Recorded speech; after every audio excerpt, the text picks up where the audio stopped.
Venturevault presents the side quest story, the Verity Manor haunting. Ever since I was a child, I felt as though something, I don't want to exaggerate, but evil has been watching me. Content warning. This Halloween special side quest involves dark themes. If you consider content warning spoilers, skip ahead by about 10 seconds. Otherwise, here we go. This story contains gore, violence, death and child death, pregnancy and childbirth, infertility, and classism. Viewer discretion is advised.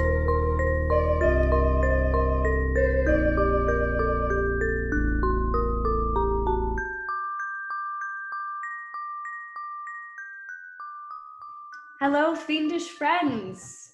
Thank you all for joining us for another episode of the Verity Manor haunting for this Venturevault side quest story.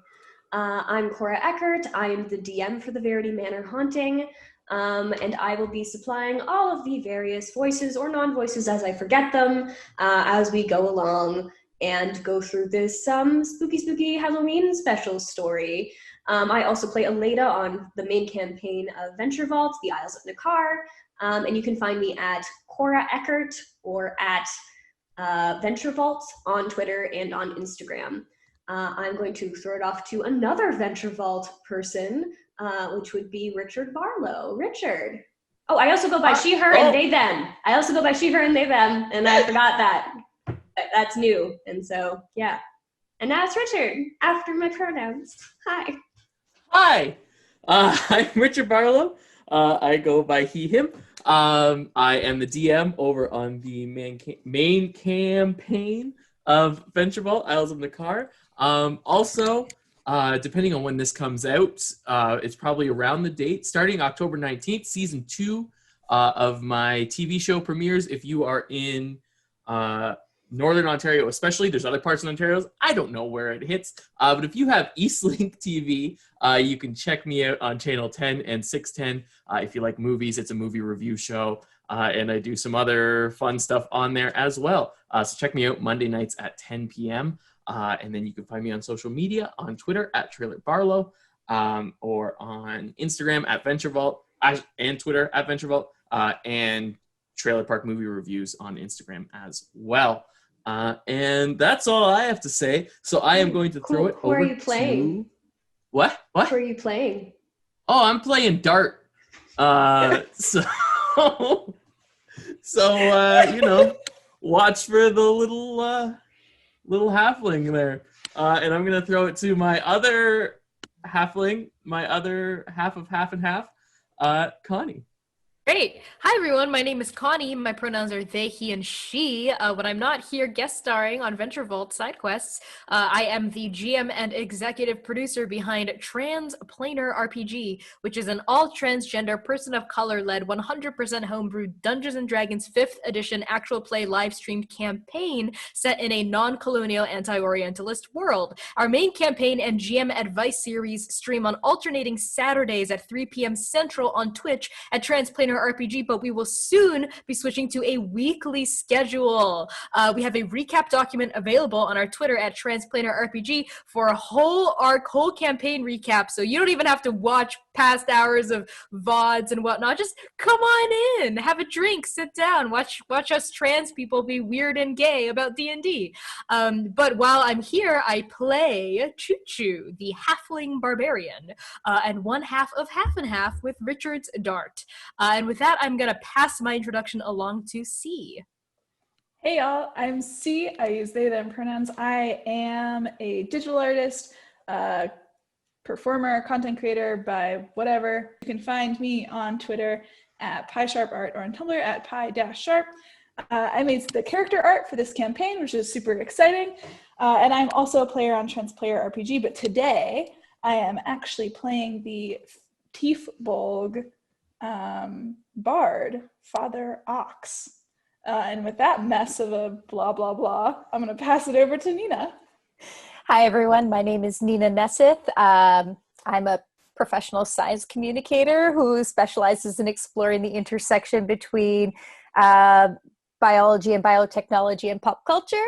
I don't have any projects to plug right now, but like if hearing that interested you, I have a book called Nightmare Fuel that is dissecting the psychological and physiological responses that we have to watching horror films, coming out through Tor Nightfire in 2022. So it's not for a long while. Otherwise, you can catch me on social media, on Twitter at Semabiologie. You can see how it's spelled right up here. And with that, I am playing Finola Fox, who has been described as Gail Weathers from Scream meets Ghost Hunters. And Finola's pronouns are she, her, which are also my pronouns. And with that, finally, I will pass it off to Andrew. Hello, everyone. My name's Andrew. You don't know me. My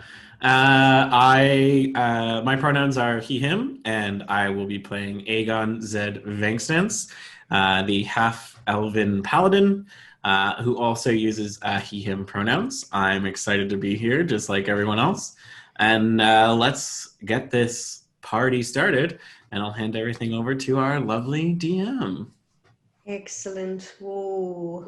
I'm excited to get started tonight because if you recall on the last episode of the Verity Manor Haunting, our wonderful PCs had just sat down to a elaborate, some would say, mediocre, depending on the standards, only 4 or 5 course meal that some of them weren't originally intended to be invited to, but were accommodated by the lovely Juniper, who is a little emo teenling who was helping to dish out meals to everyone. They did have to say that it was rather difficult to get Theodosia to come down to dinner. Theodosia Verity is the heiress of the estate who contacted you all here to investigate the surreal and possibly haunted happenings that are happening at the Verity Manor. And given that this is called the Verity Manor Haunting, yeah, that's probably what it's going to be. We managed to have Aegon come up to Theodosia's secret room that was locked with 4 different locks. She joined you for dinner, and you spoke about the history of her sister, some disturbing things that happened, her suspicions. She excused herself from dinner, being quite tired, and our PCs decided to go investigate the library where her sister Hestia met a terrible fate in a fire. So I believe that's what happened in our last episode, as a relatively quick recap. I do want to go into some interesting mechanics that we might get into as we do some interesting ghost hunting. We have a specific homebrew possession mechanic that is created based off of our different characters' stats. Everyone starts with 2 tokens that represent the mind and the body, our connection to this certain plane that we are on. On top of that, we also added our modifiers that are for wisdom and for constitution. Now, some people have less than others, some people have more. I believe that if I go through, Dart has 7. I think Finola had 7. Chū Chū had 5. Father Ox had 5. And Aegon, I believe, also had 5, but I could be wrong on that. I think that's 5. Yep. I think I looked that up right before we started. So that's what we're working with. Possession tokens can be lost depending on what you encounter, what we roll. They can also be earned back, which we can possibly explore. I also have noticed that I've been neglecting giving inspiration to people, which is terrible oversight on my part. Going through and editing, I realized that I definitely need to give inspiration to everyone, and I'm going to say exactly why I'm giving them inspiration, because they're so good. So I think in the first episode, the only inspiration I gave was to C for a magnificent pun. Yes, I do award inspiration for puns because I love puns. And puns are the most wholesome form of humor. And we love puns on this podcast. And I don't care if other people don't or if they're shaking their heads. I love puns, so I'm awarding inspiration for it. And if other people make puns, I will give them inspiration for it. And I don't care what anyone says about it. So that was the one that I managed to award during an episode. Another inspiration point that I want to give to Father Ox would be at the dinner.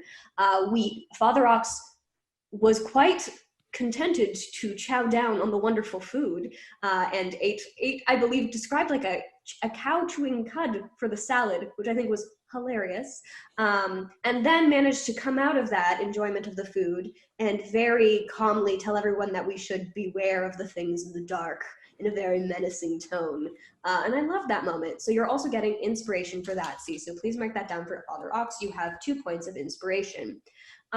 For Aegon, in our first episode, you had a wonderful interaction with Finola.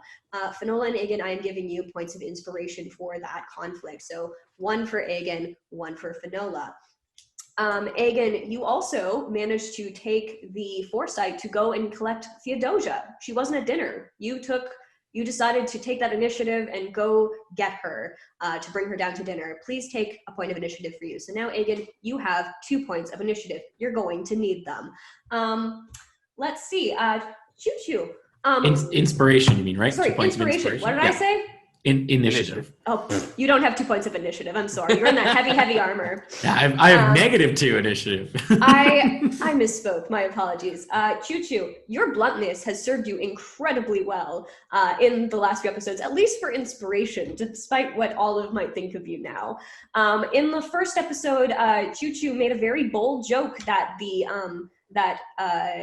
thought that perhaps Theodosia's was experimenting on the corpse of her dead sister Hestia in the basement in front of Olive. Olive took great offense, but Cora thought it was really, really funny. Please take a point of inspiration for that. Also at dinner, Chū Chū also managed to open her big mouth, and they said, hey, do you think maybe the house killed your sister because she couldn't have a baby? Or something along the lines of that.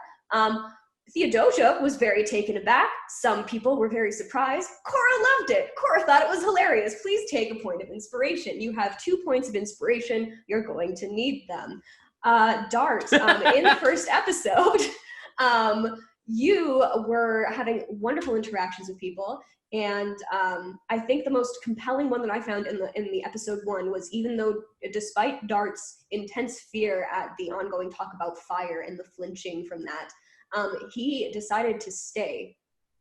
And I thought that was beautiful. And I think you deserve a point of inspiration for that. In the next episode, our dinner episode, you were very upfront about not knowing what forks to use. You were very uncomfortable. You weren't sure if you should dine here. I think that hesitation really speaks to Dart's background. And I think I would like to award a point of inspiration for that as well as your general protectiveness of Chū Chū. So you have 2 points of inspiration.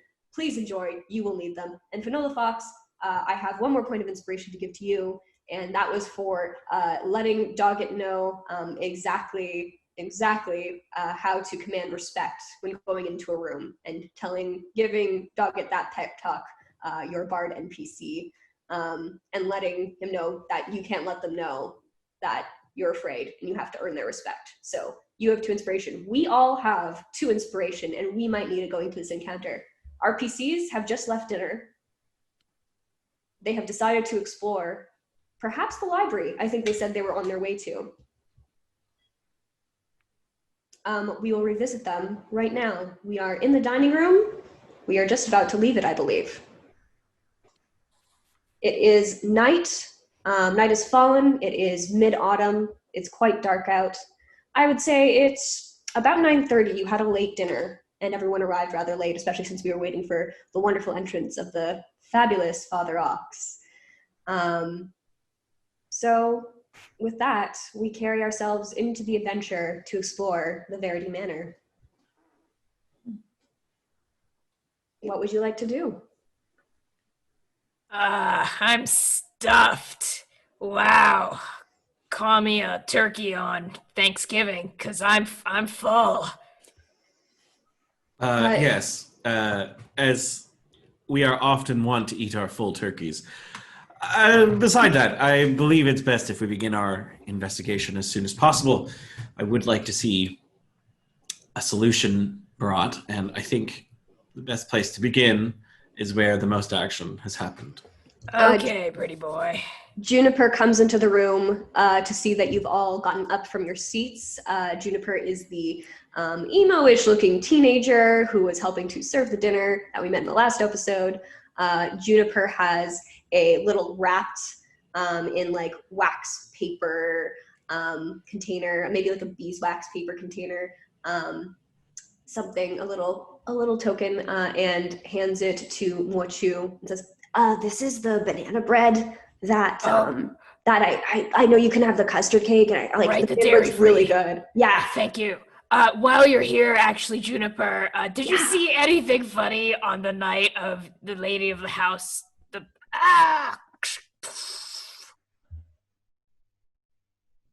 I'll put Chū Chū. Well, I'm trying to. Oh, you're talking about the fire? Yes. Well, I don't come into the big house a lot. Mostly I just stay in the cottage with my family, unless there's a big event on. And no, Olive was probably here because she lives in the big house. Oh, I don't think she likes me very much. Maybe someone else should ask that old human lady. Oh, Olive is really nice, but like yeah, she yanked my ear real hard. oh, yeah, you got that too, huh? Like, I swear I can feel it from how you said it. Yeah, it's happened. Did you also imply that Theodosia killed her sister? Is that what? No. Oh, I thought we were on the same wavelength for a minute there, but I guess I was mistaken. Okay, Dart, I'm gonna head over to the library because I'm kind of embarrassed. Yeah, let's go look at the chimney. Yeah, let's go okay, look at the chimney. The Chū Chū. chimney, yeah. And Chū Chū's gonna very awkwardly nod thanks at Juniper for the banana bread, and before she's even out of sight, gonna tear it open to start eating it. Great. Follow Dart. Juniper starts loading up the plates onto a cart next to them, and I assume people go into the hallway to go towards the library. I'm going to tip Juniper because they did a really good job. You're going to tip Juniper? Sure, what are you tipping Juniper? I don't know, like a silver. Whoa, that's a lot. Ooh, that's a lot. Yeah, just thinking about. Oh my gosh, this is, are you sure? Like, you don't have to do this. Don't worry about it. Cool, there's a band coming to town. I'm really excited to see them. Treat yourself. Thanks. Yeah, that's great. Well, I'm just going to head over to the library. Doggett just mentions, like, next time the fork should go over here in the setting. Doggett. Yeah, Finola, I'm sorry, I'm on my way. Juniper, right? That's Juniper. Father Ox pauses next to Juniper as well. I think Juniper looks all the way up at you. Father Ox Hi. tips his chin down to look at them and says, I have to find the voice. Let's do this. I think it best that you save the washing up for the morning. Best hurry on home now. Roll a persuasion roll or intimidation, depending on what you'd like to do. Why is he so ominous? Why is everything so ominous? Why don't you do the dishes Natural later? 20! Hey! Start! Were Plus you doing 23 Oh my for gosh. persuasion, not intimidation? Do you want to, so for persuasion, oh yeah, if you think that's fine, I'm sure Theodosia was pretty cool about having guests and stuff, and it's been a while, so okay, I loaded it up on the cart. I'll just reel it into the kitchen and wash up tomorrow. I think you, that's Silver, you're all so nice. They do kind of look a little bit sideways at Mo Chū, and just well, most of you are really nice. What was that? Were you talking to me? What? I'm gonna put this in a piggy bank. You said you're Bye. super nice. Oh, okay, yeah, thanks. I mean, I think you could use some work on your manners, but I appreciate you thinking I'm pretty nice. Juniper just nods and continues out of the room, knowing that it's probably best to leave this interaction as it is. All Did right. Father Ox just like save a life tonight? Like, Are we gonna blow this house up? The DM said, "Here, have 2 points of inspiration because you'll need them." And I was like, "All right, time to get all the NPCs out of the house. Go on, guest."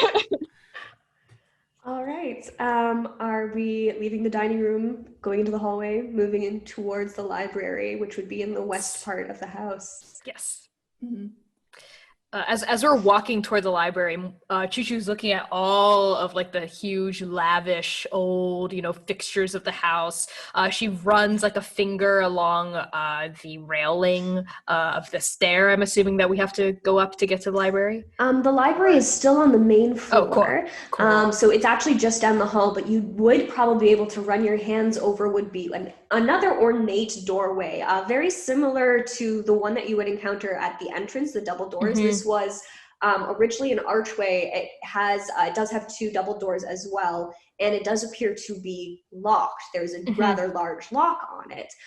You can see actually the smoke that has whisked up along the very top of the railing, like fingers reaching out, trying to make their way into the main part of the house. This would be the west wing. It appears as though it has been locked since it encountered a terrible, terrible fire, and perhaps is a little bit more hazardous than one would think in a manor. I have a question. Yes. Along this corridor, are there any portraits or paintings of note? There are a few. Most of the ornamentation is actually from very hardwood carvings.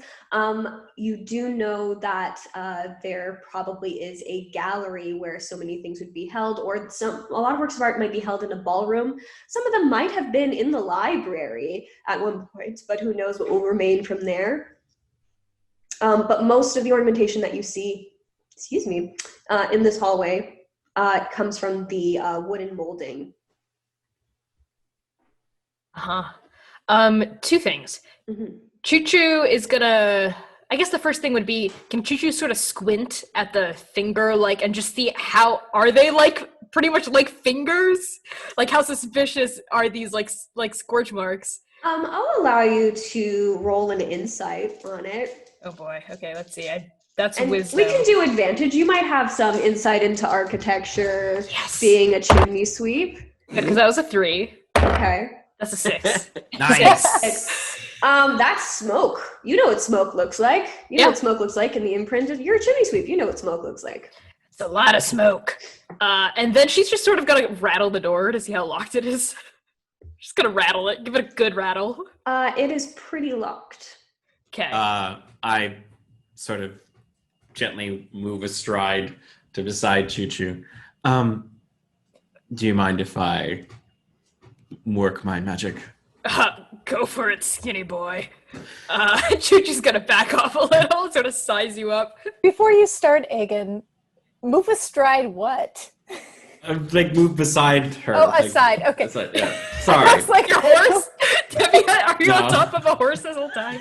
No, beside. Over. It was just I could I'm tall enough. I could put my leg on each shoulder. You just fully Riker your leg over Chū Chū. Yes. I mean, she's only 3'9". So sorry about that.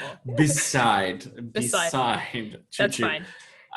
And by working my magic, I reach into my pocket and pull out the key ring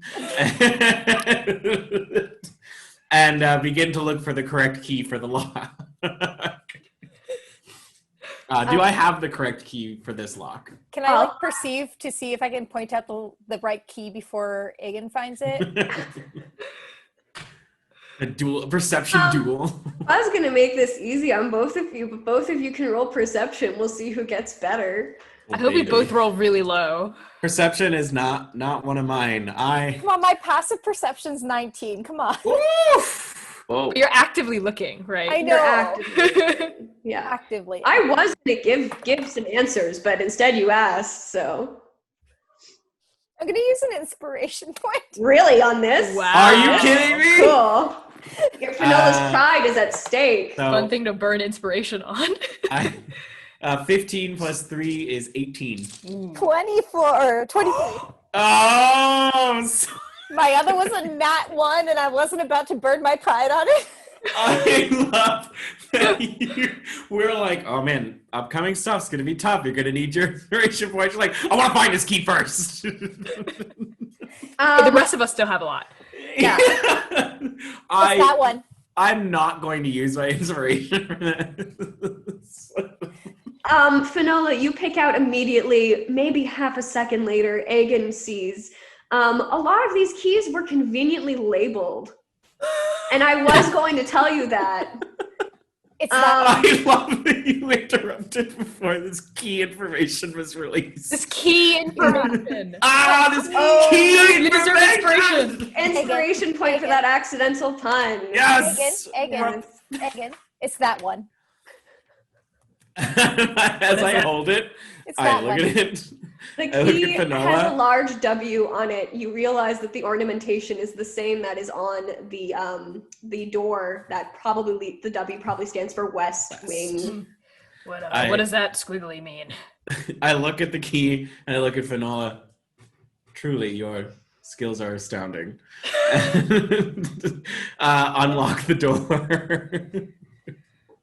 Father Ox pulls up beside Chū Chū, looks down. Can you, perhaps a reading lesson once this is all over? I'm illiterate and proud. I'm not gonna. Chū Chū's got me to do all the reading. It's Exactly. Yeah, darts the eyes. I'm the prize, as they say. And half. One of you's got him in the eyes, and one of you's got... Together we make a whole, you know? Yes, a whole eye prize. Yeah. What? That didn't make any sense, pretty boy. You're pretty, but your brain work isn't quite all the way there. Where's your other half? Yeah, is it her? You two seem to have a lot of, I don't know, like tension going on. I don't know if it's like enemy or love. Truly, it is a dear friendship. Strong, independent woman. I am half and half within myself. As a half-elf,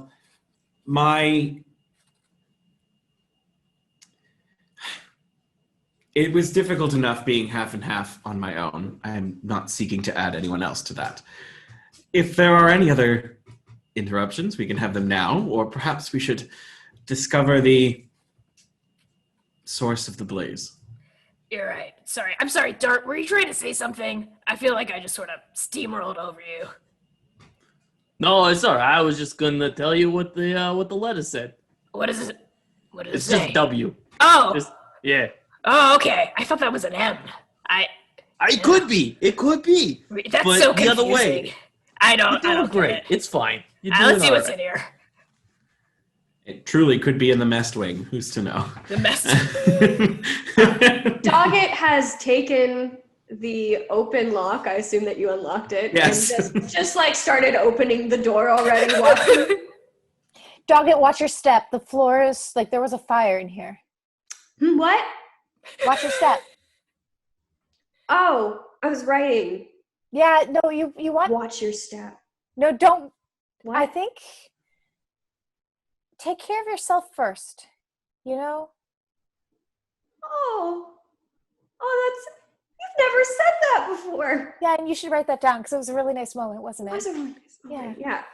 Doggett writes that down and decides to let everyone else pass by. I think when we were kind of like teasing Aegon a bit and stuff like that, and we were having fun. And then like as soon as the door opened and there was like the burnt wing, Dart goes very serious and just kind of like stares in and doesn't step in until kind of everyone else does and probably still hesitates a bit. Yes, let me describe what you can see in the darkness. Does anyone here have dark vision? It's a great question. Nope. No, Not me. I do not. I do. It's gonna be like I think Hi. Andrew would be the only one. Half elf. I'm surprised our Tiefbolg doesn't, but I guess tieflings don't and Firbolgs. I've never played a Firbolg before, so I did Interesting. the custom race builder, so I did Right. not choose dark vision. We will have to link to that because I think that's such a wonderful resource. So for our only person who has dark vision in our party, what you can see is the ruined wing. Clearly, there were a bunch of rooms here. Some of them are rather exposed, almost entirely taken down. There is one rather solid wall still with an entrance on it that appears to be leading to a library. You see that there, along the ornamentation of this arch, is symbols for literacy, education, along with the Verity family crest, along with its motto alongside it. So you are able to see that. What everyone else sees is darkness. Perhaps you have the smell of ash. Yeah, it is a very dark place. It is a gloomy night here. There is, if you can make out the windows, for there were windows in this wing, you can see outside of the ash that has built up against the glass that it is actually a starless night. Clouds have moved in, so there really is not much to be seen. The world is encased in darkness. But there is a very light bit of moonlight. Yes, see. Technically, good old Father Ox here sheds 5-foot radius of bright light with an extra 5 feet of dim light from the candle on his horn. That is beautiful. And if you'd like, GM, just for your own personal record, I can even say that Father Ox uses prestidigitation, a cantrip, to make the flame burn a little bit brighter as the door Beautiful. opens. So what visibility range would that give you? 10 feet? 5 foot of light and another 5 of dim, so about 10 feet of light. All right, from the dim light from Father Ox's candle, where the horn once was, you see the light flicker and suddenly blaze a bit brighter. For those of us who don't have dark vision, you can see more of the wood planking, the ash that has made its way, those licking fingers of flame that have made their way up the walls and around to things completely. This room smells deeply of ash. You see piles of ash, perhaps where furniture was, where items may have been. You can see the outlines of the piled pieces of furniture. They're overhead. Actually, I don't think you'd see that yet. I'm gonna zip my mouth on that. You probably can see at this point the archway where it is. I don't know for those of us who are shorter if we would be able to see, but actually, Father Ox, you're rather tall, aren't you? You're 7'7", I recall. So your light is right up top there, isn't it? Are you 7'7" from the top of your head or from your horn? I believe from the tips of the horns. All right. Well, in that case, the flame would be probably sending enough light so that people would actually be able to see the crest above the entrance to the library, which would have these sigils of education. So I will say that everyone now can see by the light of Father Ox's candle that there is a doorway here with sigils of education that probably indicate that this would be the doorway to the library. I turn back to the party. Are any of us arcanely inclined? What does that mean? I am somewhat skilled, but I lack the ability to create light on my own. I can do that. Hold on. I cast, and Chū Chū rummages through a bag and lights a torch. I cast light. Hey, what do you think, Dart? That is some practical magic. You always impress me, Chū Chū. That's like kind of not at the same level that like we normally joke around at. Chū Chū narrows her eyes. Dart, right now, as you take your first step into the hallway, you hear a voice. Oh. Okay. And it says, in a low rumble, "There is potential here. There is damage for sure. But this place, it could be the one. Keep your eyes out, or I'll take them from you." What the fuck? But you're the only one who hears that. I will tell Connie this look of distraction while that was happening. Is this look of distraction that has been constantly happening since I got in the house. Chū Chū's a bro. She's not gonna call you out in front of these strangers, but she does clock it, and she's gonna stay real close to you this entire time. She's gonna shine her torch all around to see, like, examining the dust piles, looking at the walls, looking to see if there's any remnants of furniture or books, even, or scrolls or anything like that. So as I assume people are going to the hallway at this point. Are you moving forward? It sounds like Mo Chū has moved right in with the torch. Mo Chū has. I'm gonna do a quick perception check on the floor to make sure it's strong enough to hold a man in Mo plate Chū, mail. how far did you go in? I haven't entered the room. Mo Chū's going. Oh. Mo Chū's going. She's going right in. Well, all right. The floor does not collapse underneath you. I just thought it was fun to put that in there. So you might have held your hand out, just being like, as Mo Chū comes in with their torch, and she looks around and sees the different piles of ash, the burnt furniture, the more solid wood things that have retained their shapes. You can see a table here, a bookshelf there. No remnants remaining on the bookshelf. Books tend to be rather tinderous in these settings. But entire walls just kind of like bricks falling apart where walls used to be. It looks like this first level received the brunt of the flames. Okay. I have two questions. Yes. One is for Richard. Is it okay if while this is happening, while Mo Chū's going forward, can she have grabbed Dart's hand and dragged him along with her? Sure, yeah. Great. It's just sort of holding on to him. My second question is for you, Cora. Does there appear to be some sort of epicenter or a place where the fire started? There is. And as a chimney sweep, you absolutely wouldn't see that immediately. I think you and Dart would see that. There appears to have been a rather large fireplace that looks as though, so there's some double fireplaces where they go into multiple rooms. It appears as though this is where the flames have emerged from as well. And the other side of this double fireplace is what would be in the library behind the door. So you can see that the blackness, the char, all of that intense heat would have come from that area. I'm just going to give that to you as a chimney sweep. You would just know. Wonderful. Chū Chū wedges the torch between maybe two. She just wants to put it somewhere so she doesn't have to hold it, but it's still giving her light while she's in front of the fireplace. Maybe wedges it between two, I don't know, chairs or something, like a chair and a desk. And she's gonna let go of Dart's hand and say, "Are you gonna come in here, up in here with me, or do you want to stay out here?" Dart doesn't answer right away. He's just kind of staring at the fireplace and clearly where the flames have come out and the char marks and the engulfing of everything. And he just kind of just stares at it for a little while. And then not so long, but long enough that's a little awkward. After a little bit, he just kind of pulls himself together, takes a deep breath. And he's just yeah, I'm coming. We got a job to do, right? Yeah, let's look at this chimney.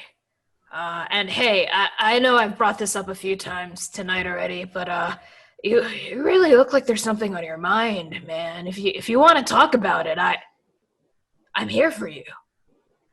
Thanks, Chū Chū. I appreciate it. I just I don't know. Maybe it was the food or something. I'm not feeling that great tonight, but I'm sure it's fine. I'm sure it's nothing.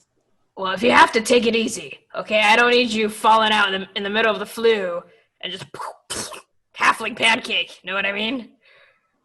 Yeah. We don't like pancakes. Nope. No siree. Not in the chimney business. What exactly? Waffle people. All right. Yeah. And the last thing Chū Chū does is, before going into the chimney, is she turns around and she's going to start looking around at this chimney, and if she doesn't see anything interesting immediately, she's going to start climbing it. All right. Chū Chū is climbing up into the darkness. Does anyone have a reaction to Chū Chū deciding to go up into the chimney? I just quickly grab the torch from wedged between two flammable objects and just hold it aloft, like, in case you need a better view. And like look around to make sure nothing's gone alight. Oh, right. Thanks. Sorry about that. Is that safe? Define safe. Risking your own life or not?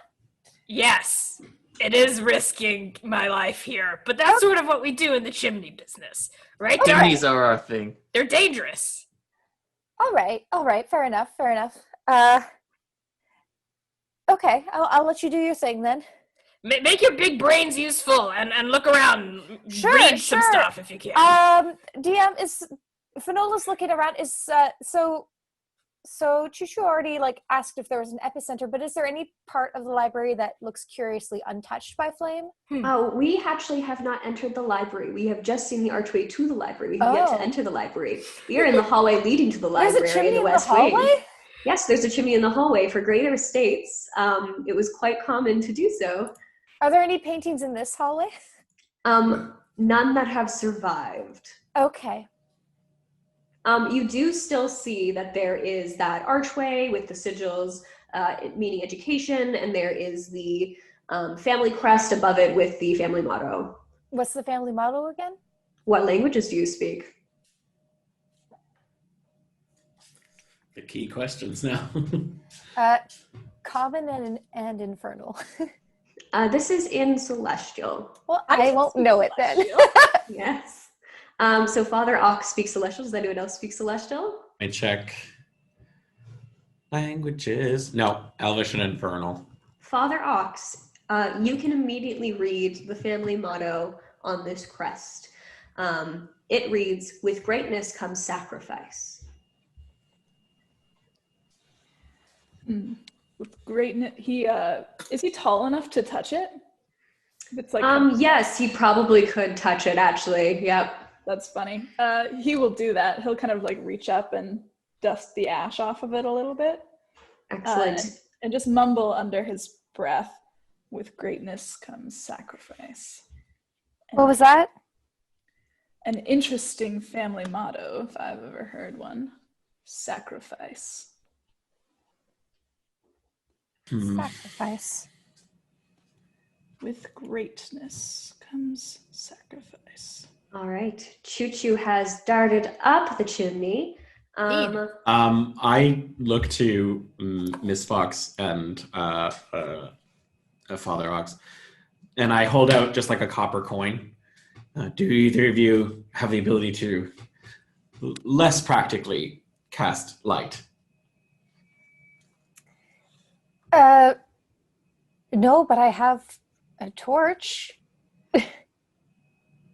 Unfortunately, that is not in my skill set. However, I could light more torches with fair ease. I like flip the copper and like put it back in my purse. Well, then looks like you're going on fire alone up there. And I like pass the torch up to them as they go in. Doggett does say, like, I could also hold a torch if people want me to. It would just, I would have to write stuff down later, Miss Fox.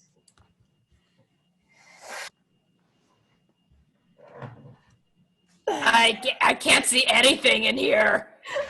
I literally can't see a single thing. You know what? I can hold the torch. I can hold the torch. Which one of you is faster at holding the torch? I'm holding the torch.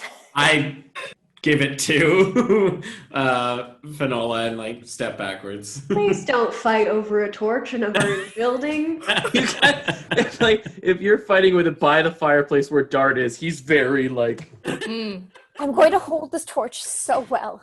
Yeah, just don't drop it or bring it. Why would I drop it? Just careful, because it'll go up, and I'm in here, so... I know, and you're flammable. Yes, I'm very flammable, so please, I'm carrying a lot of torches in my back. Okay, well, I'll hold it a safe distance. Can you see okay? Yeah, I think so. Ugh, it's so warm on my butt. Sorry. What do I see, God? So What's you in here? can't... Do you see God? real quick, Aegon?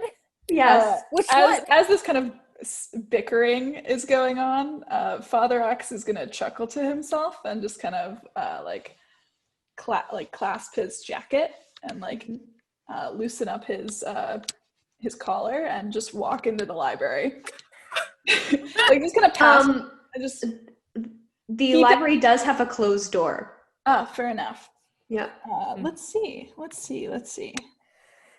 I guess knock is a 2nd level spell. That's way too much. Yeah, you have a guy with keys right next to you. Yep. So while that's happening, what do I see? With the torch there, you would be able to see that this double chimney does in fact lead to the room behind it. So there is a passageway that someone small, such as yourself, could climb into the other fireplace, into the library. Okay, great. Yeah. I'm gonna do that. Cool. You're gonna do it blindly because you will be caught into a tunnel. Yep. I'm going to accidentally goose, not with the flame end, but with my fist. I'm gonna goose Chū Chū in the butt a little bit and guidance. Hey, watch the goods. I'm sorry.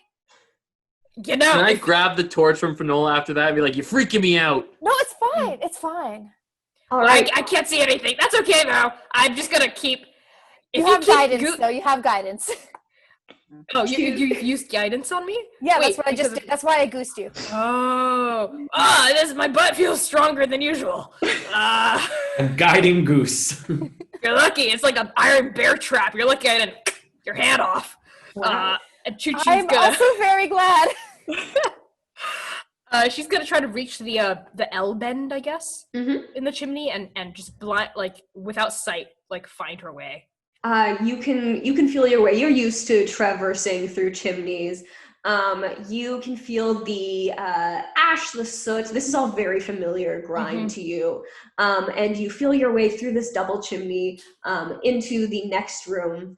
And you can even see a little bit of moonlight in this room that clearly must have some light coming in through windows, or perhaps from something, lack of roof, as some people might have seen there was a tarp over this area. And you can choose to drop into the actual fireplace, where below you would see, if you could see, even though it's very, very dark, you can only see in dim light. You can see dimly that there is just a pile of ash underneath you. I'll drop into the ash. Okay. I'll do an Avengers landing. Do a dexterity check, but it's going to be a really low DC just to make sure you don't roll your ankle. That's a 5. Use your guidance. You roll your ankle. Roll my ankle. Sure. Yeah. No, it's not a 1. You kind of land awkwardly. It hurts a little, but it's not gonna I'm not gonna take away a hit point or anything. Okay. It was an awkward landing. You're glad there was no one there to see it. But you land in the ash and you're safe. You do see a very burnt up library. There would have been towering shelves, ladder that manages to go up into nothingness above. It seems there is the moonlight that you were able to see is coming through the remains of nearly shattered windows that were almost completely taken out by the fire as it raged. You see again charred piles of what would have been furniture, a very hardwood rocking chair that's almost burnt completely on one arm is off. That would be facing the fireplace. The remains of a couch, all of the soft parts of it are gone. You just kind of see the legs. What would have been the armchair to match that. You can see that there were gigantic shelves. There are some parts of the library that are more burnt than others. You do also see that there is a tarp overhead that is letting in some very dim moonlight from this cloudy night sky. One end of the tarp is actually flapping in the wind, as though it has gotten loose. So you do get a little bit more light than you got in the hallway because of the lack of roof and large windows that would have been in this library. Okay. Chū Chū takes us all in, says, rich people. And she's gonna go to the door that adjoins the West Wing and open it. Great. For everyone else. All right.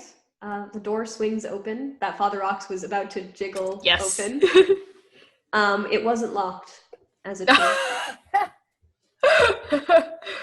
We just had to open the door. All right. As soon as the door opens, Father Ox is going to look down again, like chin to chest, look down at Chū Chū, and his eyes do a little bit of a like fiery shimmer. And I'm going to use my Firbolg magic trait to cast Detect Magic without expending a spell slot. Nice. Excellent. Can you read for me what that effect does? Oh my gosh, you bet I can. Yee. I bet you can. I bet I could read it right off my iPad right here.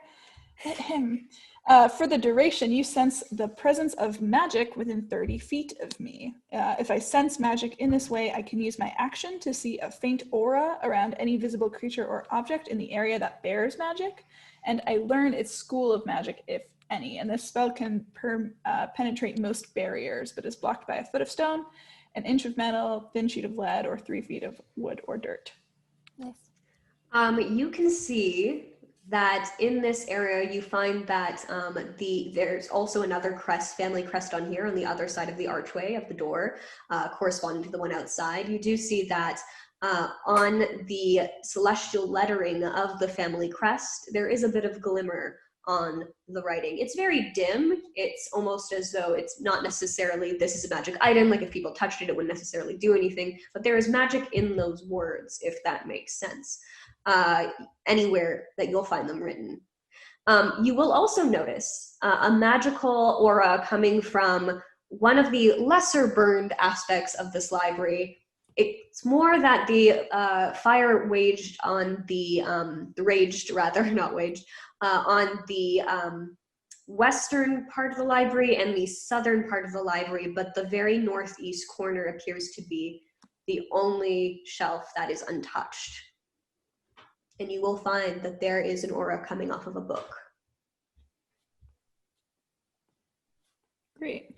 Father Ox is going to do kind of a mosey in. He's still aware that he is shedding light for a lot of the others, so he's kind of going to wait for everyone to get in before... he's just going to wait for everyone to get in and see how stuff plays out before going over to it. Oh, I don't know also, why if I'm walking anyone... this, but Finola follows in. If anyone has any magical items on them, you would also see the glimmer of magic on them, perhaps on our Paladin's sword that has been blessed, probably by the magics of that. So yeah, you would probably see that, but it's just magic. It's not stuff that's been cast. Yeah. Mm-hmm. Mm-hmm.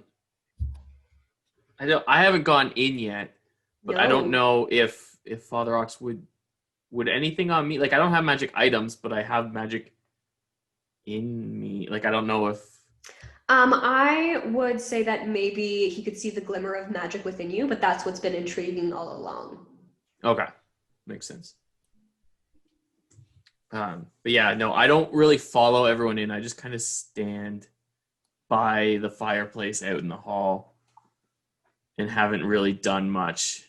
I've been like making it look like I'm working and like checking things out, but I'm not really. Mm-hmm. On the fireplace in the hallway rather than in the library. Yeah. Yeah, I haven't gone into the library yet. Finola clocks that, but doesn't really do anything about it. Would I be able to? I don't know, because I don't have a spell for this. I'm just wondering. Question for you, Cora. Mm-hmm. Would, with what's happening with me, would I sense any things in the area?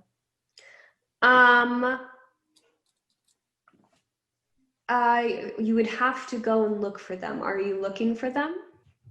I don't think I'm gonna like move about and look, but I am kind of trying to keep an eye out for stuff like that. Yeah. Standing in the hallway, the hallway doesn't have anything. No? Okay. No.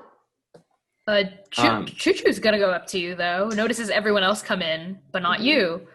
Chū Chū, covered in dirt and soot and ash anew, runs up to you, Dart.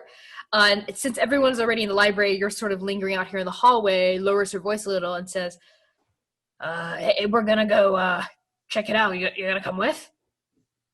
Yeah, I'll be in there. Yeah, I just, kind of looks like this chimney is maybe, I just wanted to really get a good a good feel for this, because I'm guessing this is the problem. This is maybe off focus area of cleaning, So just wanted to get a feel for that. Okay. But you should catch up soon. Because I'm really curious about what's in here, but I don't want to, do stuff without you, man. Yeah, no, of course. I'll come with you. Now that he's gotten a sense that there's nothing out here, he'll just follow Chū Chū Okay. and go into the library. Chū Chū sort of gives Dart kind of a side eye. Can she try to, based on her own background, can she try to sense? Is this ringing any bells?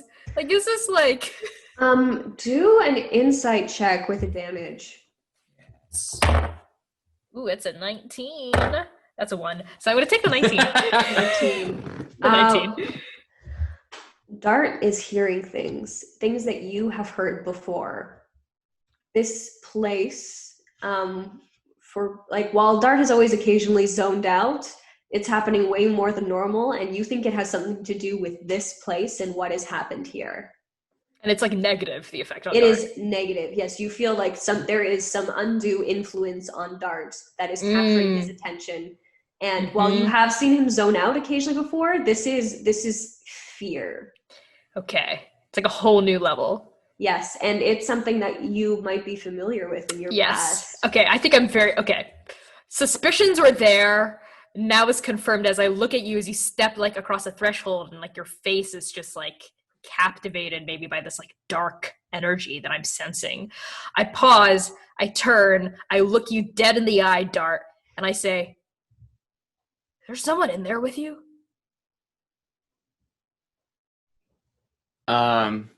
Don't let her know. Dart, you can tell me anything. You know that, right? I'll help you. You know I'll take her too. You don't have to worry about me. I'm strong. I can take it, whatever is going on with you. I can help you. This is why you should have never let anyone get close to you again. You can trust me. Trust me on this. Trust me, Dart. Dart just kind of tries to internalize this and then does his best to just look at Chū Chū and kind of give her just kind of squint his eyes, but try to remain friendly and just be of course there's no one. There's clearly no one out here in the hallway with me, Chū Chū. Let's just go to the library. You're losing it, Chū Chū. Is there anyone here with me? Look, there's no one here. Yeah. I'm sorry. It must be the fumes, in the chimney. It's all right. It's all right. Why don't you go and I'll catch up with you. Yeah. Okay. Okay. And Chū Chū's gonna beeline to Father Ox. Go right toward this Firbolg Before we go to that, Aegon, I believe you had your hand raised. What were you going to say? It's nothing that trumps storytelling. So if we're going to have some storytelling moments, mine's more of I have abilities that I'm going to use. Yeah. But it feels like they would be improper punctuation to this moment. So let's do the moment, and then we can go back to... Great. Yeah. Well, thank you for that. Chū Chū goes up to Father Ox. What are you doing when Chū Chū approaches you? I think Father Ox is kind of moseying around the first, maybe not further than 20 feet into the library, maybe at the first window. Okay. And is kind of staring out at, it would be awkward if it was anyone else, but he is just staring out of it, kind of looking up. Okay. But as you come over, he goes to here and then down to there. Look, thanks for not telling anyone how we know each other. But there's something going on with my friend. There most certainly is something going on with your friend. So you sensed it too? I found it quite amusing that you two were working together, considering the circumstances. I had my suspicions, but this just nails it. I thought maybe, he zones out sometimes, but there's something going on with him. I'm not scared or anything, okay? But Dart's my friend, and I don't want him to be hurt or taken. I understand, Mo Chū. I appreciate you coming to me with this, and I can promise you that I have been keeping both of my eyes on the situation as it develops. Is there anything you can do, like you did with me? Can you just get it out? Father Ox chuckles a little, and he's actually gonna like kind of stiffly, like kind of a like large old man, kind of get down on a knee, so he's much closer to you. Mm-hmm.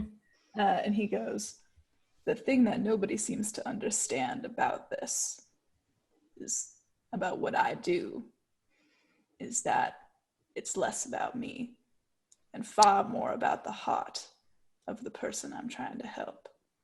You helped yourself as much as I helped you. With a friend like you, I'm sure Dart will be able to come out of this just the same, if not better." So, what if he's in denial? He doesn't even talk to me about anything. Father Ox claps shoulder Yeah. on Chū Chū. "Have you opened up? Trust goes both ways, my friend." Well, I don't see how that has to do with anything. You know what? Forget it. I knew talking with you wouldn't go anywhere. Big cow man. Why don't you chew some grass? And Chū Chū sort of turns around and storms off, a lot more wounded than she thought she would be. Where do you storm off to? I'm just gonna storm blindly in Aegon and Finola's direction. Where are Eckert and Finola? Yeah, where are you guys? I've entered the library at this So point. have I. Yes. And I've been prepping. Go ahead. I'm looking for a central point in the room for a more practical reason. I take out one of my, it's sort of like a holy codex, and I use that to cast some of my magic through. And I'm going to be activating my divine sense using to fill the space. I can sense anything in this room that is affected by the hollow spell, which is incredibly unlikely. But also I can detect the locations of any fiends, celestials, or undead that are that are within 60 feet of me, as long as I have line of sight with them. So they could be invisible, but as long as there's not like a wall between us, I would be able to detect them and locate them. Excellent. That's so annoying, because that's almost exactly what I was going to do. You know what? I'm going to do it anyway. It'd be so funny if we each pick up different creatures. So I'm just like right next to Aegon. I'm stretching. I'm just like, okay. Can we let this happen? I think it'll be funny. Yeah. Doggett, are you ready? You ready with your notebook, Doggett? I do. Just hold the torch. You're really waving it around. Dart took it. Right. I'm sorry. I wasn't even paying attention. I was just having my nose in my book. I'm sorry. Oh my goodness. This is where the magic happens. And I'm going to center myself. And be like, spirits, if you are here, speak to me. And I'm going to cast Eyes of the Grave, which allow me to know the location of any undead within 60 feet that is under total cover and that isn't protected from divination magic. Ooh, mine pierces divination magic. So while she's doing that, I have my codex open and I'm pulling light from the pages in order to detect these creatures. So we're both doing our best fucking shit right now. Both of you are busy showing off, and as such, you might be turned in kind of different directions. Let's say, Aegon, you are turned towards the fireplace. Mm-hmm. And while you are sensing something else in the room, your focus immediately goes to where the rocking chair remains are. There is something there, definitely some kind of undead spirit. Finola, when you're focused, you're like moving your arms around, you're kind of like swaying and moving more in the direction of Dart. There is something in Dart, something undead. So you do notice something else in the room, but your immediate attention goes to Dart. Aegon, your immediate attention goes to the rocking chair in front of the fireplace that remains there. You do both sense the other one, but your focus might be focused on the thing you are directly facing. The book sort of like slams itself shut, and I like attach it back to my. I guess I have a Bible holster. Before you do anything, I make a nice like theatrical like gasp, like. What happened? What happened? What do you sense? That's Doggett. The undead are here. The undead are here. There is something, although I'm not quite convinced it's the undead, but I would enjoy if we could all draw our attention to a particular focus in the room if we've all finished our investigations. I was like, yes, absolutely. And I like turn towards Dart, but I don't take your spotlight. You can continue. No, it's okay. I look to Father Ox and sort of like jerk my head towards the ashes of the chair, and head over there. And that's sort of the extent of my magical abilities. But could I make some sort of I could use investigation, religion, yes, history. Would any of those be of use to? Let's do investigation. Yeah. Okay. And Father Ox, what can I ask what you are doing? Are you coming over as well? Oh, what was that face? What'd you get? I got a 24. I got a 19. Nice. I was like, oh, this is actually gonna work out, maybe. Father Ox is going to stand. I'm still trying to figure out how to play a bard. Interesting. I've never played a bard before. So let's see. Father Ox is just going to stand from where he was kneeling and just come up to his full height and watch from where he is. He's not going to move closer quite yet. Just he's waiting to see what Aegon does. Excellent. Aegon, as you move just a step closer, you feel the temperature in the room drop as you approach this rocking chair. Do we all feel this, or is it just Aegon, who is slowly getting closer to that rocking chair? Dart, you hear a voice say, "Looks like we have some competition." All right, Aegon, you've noticed the shift of temperature as you approach the rocking chair. Aegon, in his mind, begins going down the checklist of all the things that it could be that are not undead. So he's like doing this sort of like the numbers meme of like the woman having the math go in front of her face. It's that where like he's like, all right, drop in temperature. We're looking at possible draft. Dark energies. We're looking at possibly a hex, maybe leftover remnants of a cursed individual burning to bits. We're sensing instability in the room. That could be due to termites. We could be having an experience with some sort of large insect. That would also explain the draft with holes in the walls and the floor. The odds of this being a haunting remain at a sub 10% level. So let's not get too excited. We wouldn't want to embarrass ourselves yet. And so it's sort of like I take that step forward and, it's a little drafty in here. As you take that step forward, you're getting a little bit closer to this rocking chair. A shimmer starts to appear onto the rocking chair.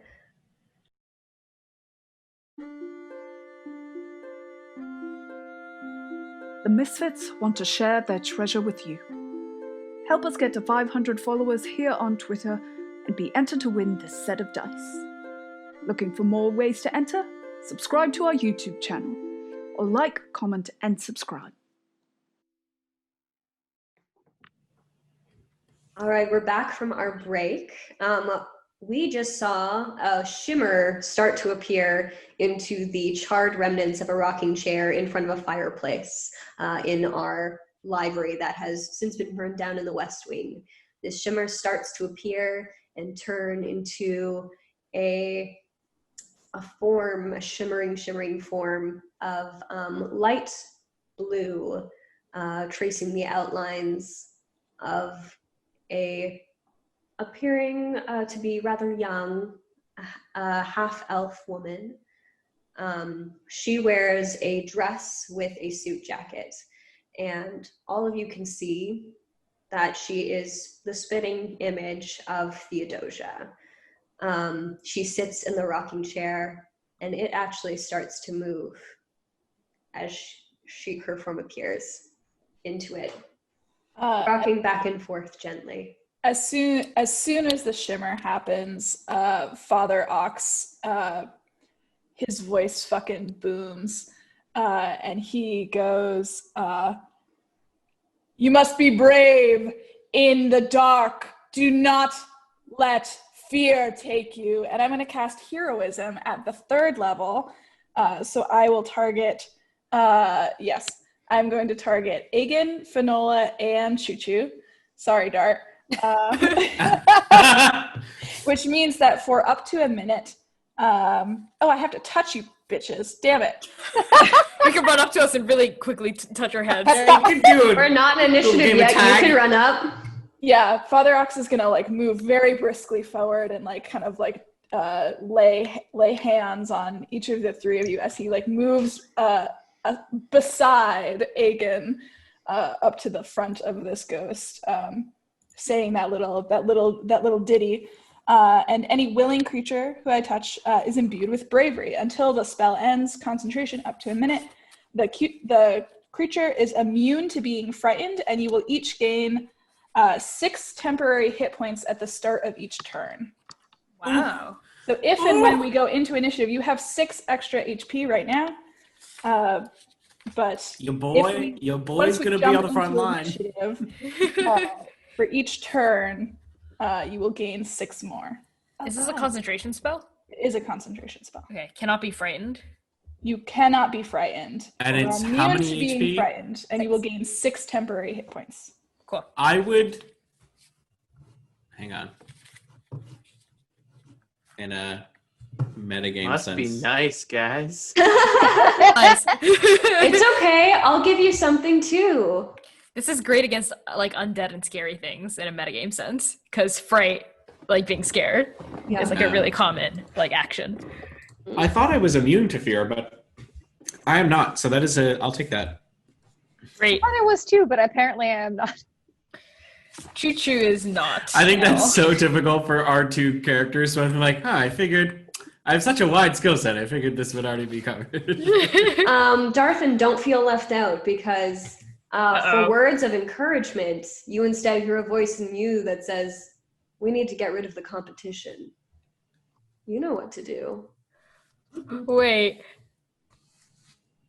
I'm on rocking chair lady's side. I'm on rocking chair ghost side. I can't lie.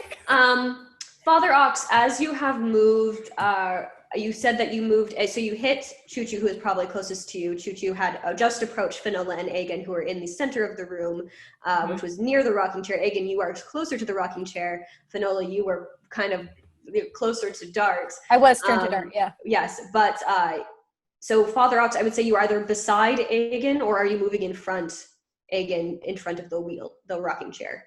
Father Ox is standing beside, I think. But he's so big that it almost feels like he's in front. All right. Do we have any way to visualize this? Do we have like a map of some sort? I did send a map of the first floor, so it has a very rough guide of what the positions of things would be. So you will see, if you bring that up, that there is a kind of fireplace, there is a chair, the outline of what would be a couch, and the outline of what would be an armchair. So you would probably be about right next to where that armchair, that rocking chair would be, rather. So I've got the burned west wing open, first floor. Mm-hmm. First floor. In the library, we're saying. Yes, in the library, Okay. which would be at Okay. the back of the house. Oh, And I there's see the almost rocking chair. nothing on. There's almost nothing on the front part of the West Wing. Okay. It's top right is where you're referencing? Yeah. Yes, Okay, cool. I see it. Okay. excellent. So that's about where we are. So I would get everyone to roll initiative right now, please. Okie dokie. Here we go. Fucking fuck. Am I right? That's just Dex, right? Yeah. Yeah. Unless you got something added to it, which some barbarians do, but I don't know your I don't think I do. too bad. So I rolled a 2 and I have a -1 initiative, so that's a 1 for Mr. Fauna. One for Father Ox. I'm Uh, not so- much I took better. that before action, huh? Yeah, I'm that's why gonna- you got that big sweet burst. I'm gonna use inspiration on initiative, if that's okay. Yeah, you can use it for whatever you want. Okay. Jesus. We'll move upwards then. So Father Ox got 1. Did anyone get higher than 1? Finola got 2. Finola got 2. Let's move up to Wow. anyone up to 5. Let's set our sights low. Up to 5. Okay, so 5 to 10. I got a 7. 7 9. for Chū Chū. 9 for Aegon. Oh no, the possessed. I got -2. And Dart, what did we get? I got 13. 13. Man of the Alright. hour. Well, thankfully, we did not roll very high. So, Dart, you are at the top of the order. Okay. That's exciting, but also I'm panicking. While you're thinking of what to do after receiving these words of, let's say, encouragement, the shimmering form continues to rock in the chair and says, "Thank you for the tea. Are you just... Yes, the fire could be warmer. Thank you." And you hear the mechanical damper on the fireplace close, and the fire, from no wood at all, just light up into the fire. The door swings shut. Doggett starts. He is in the room with you. Oh no. And sees that the door has closed behind him, and then you hear an audible click of a lock. Okay. That is what has happened. Dart. Okay. I'm just gonna keep rocking. We'll just keep this Yeah. atmosphere in here. Just a gentle rock. Okay. So at first, Dart's gonna like kind of say, kind of under his breath. I don't know if anyone will be able to hear me or not, but in response to that, Dart's just gonna be kind of like, yeah, I know what you want me to do. But first, can we just make sure that what we want ain't going nowhere? And he is going to take off his mask.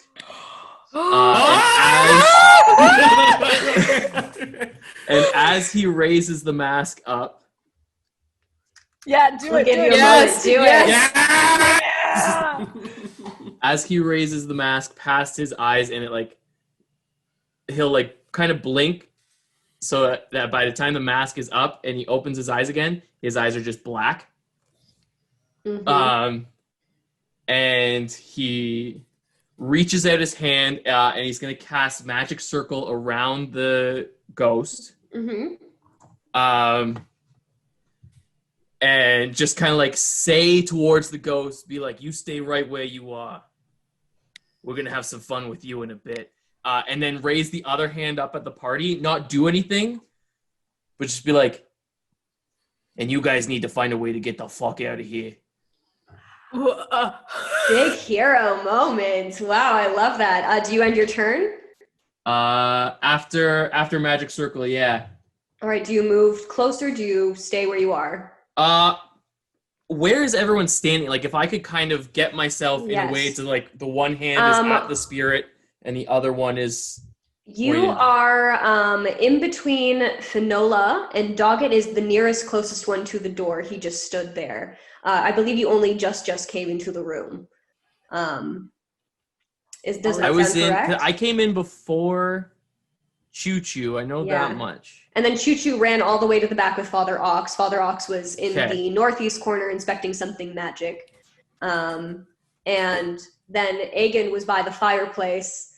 Finola was kind of in between you and Aegon, but it was also relatively centered in the room with the... I think my hand will point... It'll kind of move back and forth between people. Firstly, it will probably be Finola, since she seemed to be focused on me. But when moving my other hand towards the party, he never points it towards Chū Chū. Okay. Nice. And then, that's where I will end. And actually, I don't think I get to just cast Magic Circle. The spirit has to make a charisma save. All right. What's the save we're going for? 14. That was a nat 1, so fails. That's what I was like, oh, okay. Cool. This is how this is gonna go. All right. Can you tell me Magic Circle, what does this do to this ghost? Yes. So I'm doing it in reverse.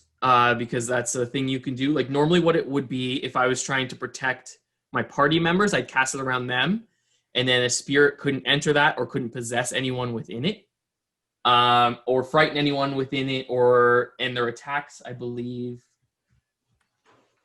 are weakened or something. Give me a second. The creature can't willingly enter by non-magical means. If the creature tries to use teleportation or interplanar travel to do so, it must succeed on the charisma again to try to do that.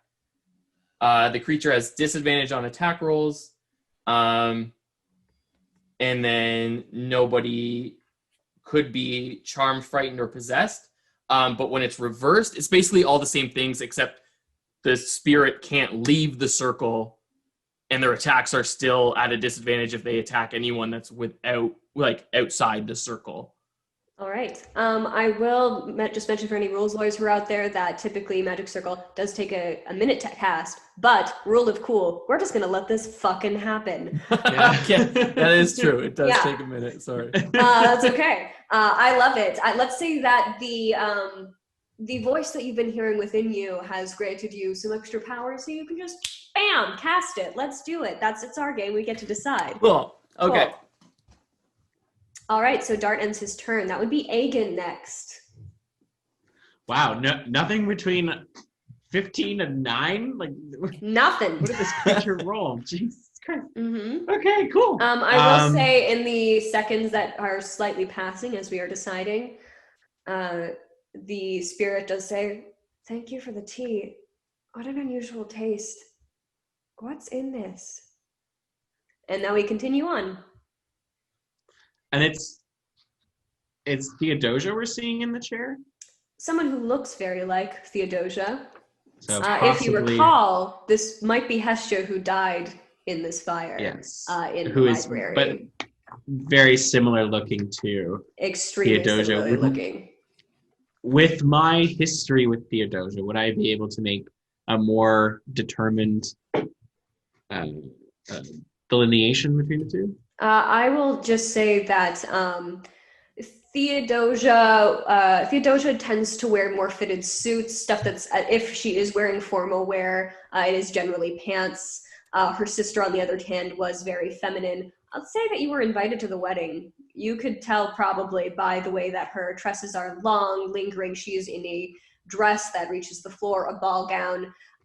She wears the formal wear that is more generally considered to be feminine, a little more frills than Theodosia would, with more clean lines in her style. They were fraternal twins, so there are some difference between them, but they look very, very alike. This is Hestia, as you may have seen her in life, but in death now. Okay.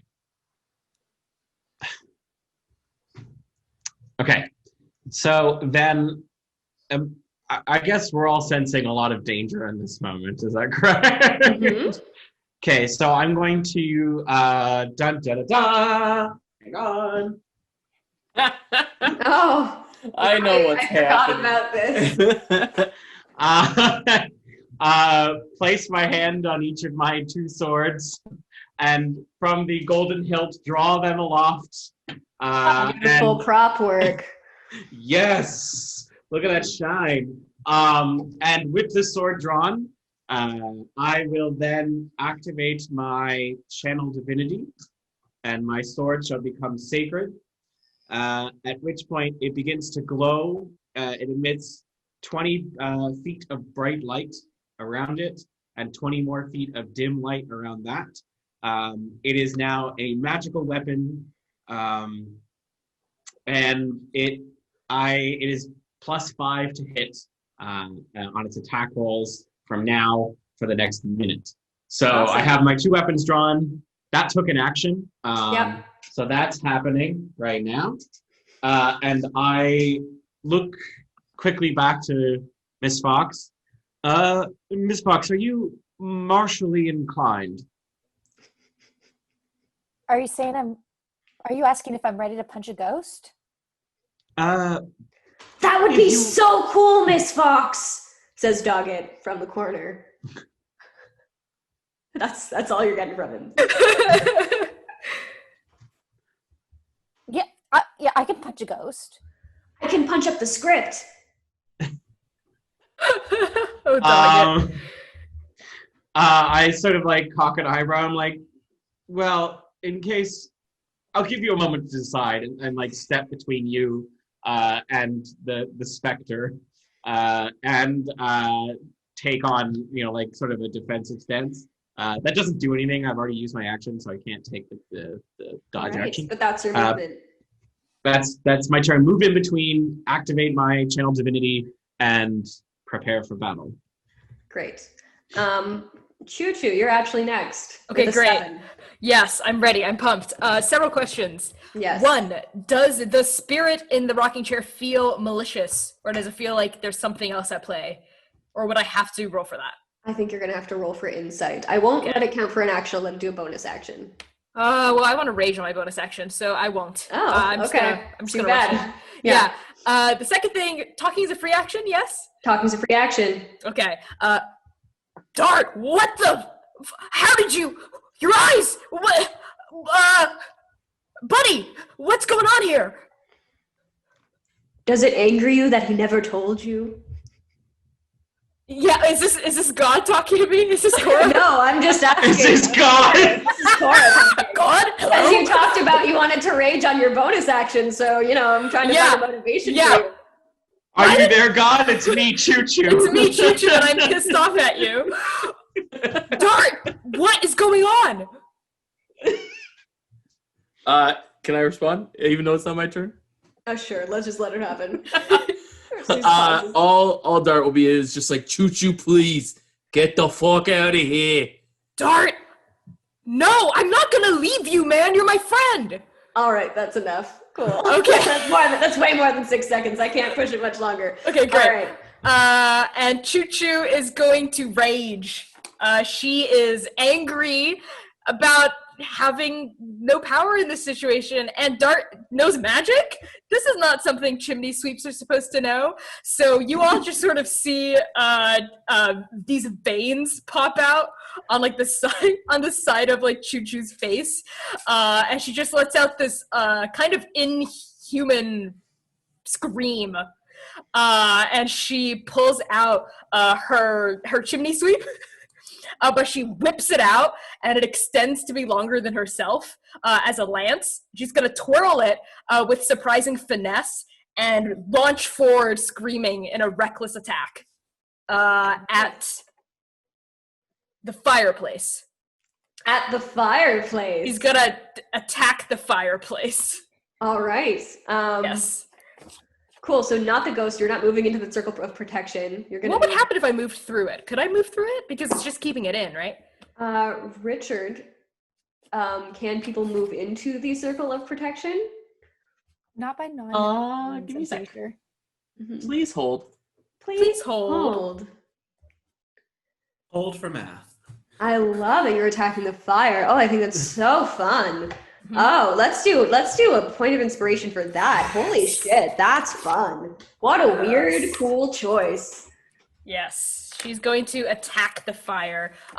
Her plan, well, she's not really thinking, but my plan here is she's going to run through the ghost, and if the ghost takes an attack of opportunity against her when she passes through it to attack the fire, she's going to know it's hostile. Is my plan. It doesn't say that they can't. So I think only the spirit can't move through it. I think anyone else can. Richard, I have it pulled up right here, and it says, it's the creature can't. Yeah. Yeah. Yeah. But I can, because it's reversed. I think right? so. Okay. Cool.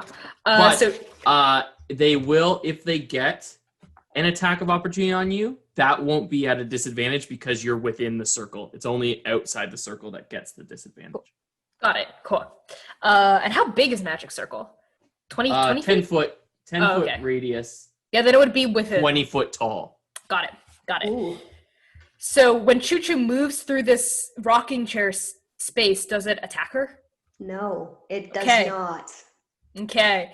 So she is going to should I roll to hit the fireplace? Roll to hit the fireplace. Okay. A reckless attack, so I have advantage. Okay. Does a 20 hit? A 20 hits. Okay. So she is going to hit it for, let's see. Oh, I get to roll my barbarian dice. This is fun. Where's my lance? Oh, it's a d12. Whoops. Okay. Ooh! Are you just using your fists, Chū Chū? No, the lance. No, this is my lance, but I rolled a your lance, right. dice. Oh.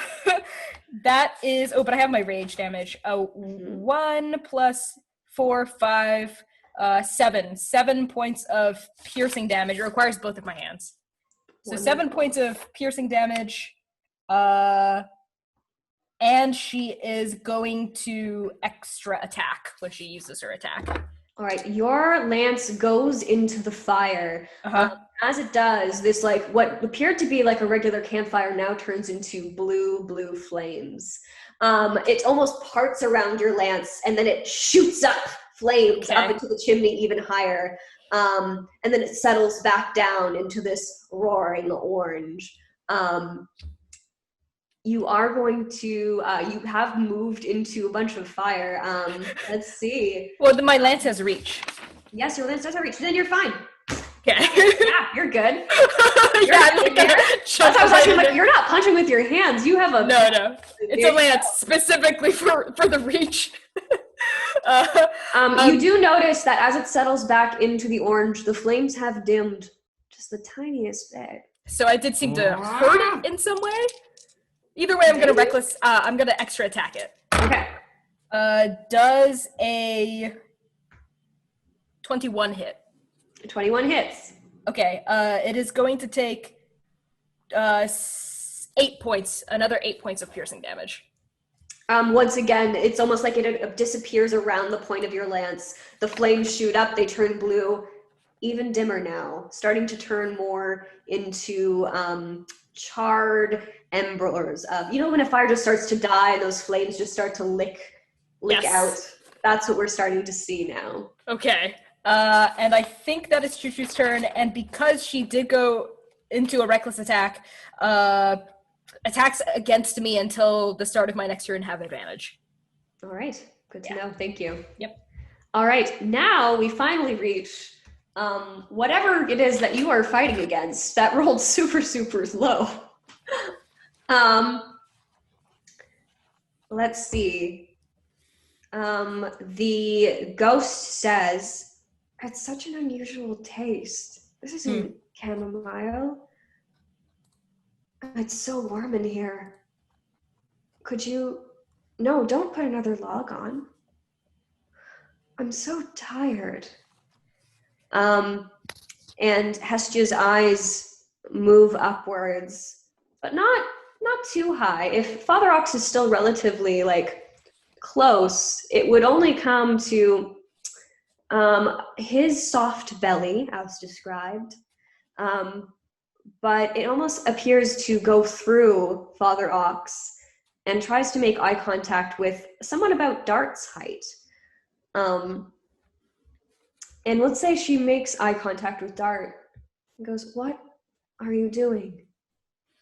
And then falls back into the rocking chair, almost as though she's fallen asleep. Dart, we are going to try to take some of those tokens away from you, those possession tokens. I'm going to get you to do a Constitution saving throw, please. Or a Wisdom saving, Wisdom saving throw, please. Sorry, my question apologies. for you. Yes. Because Magic Circle has them not able to possess anyone outside of that. Does that affect anything? No. No? Okay. What am I rolling? You're going to roll a Wisdom saving throw.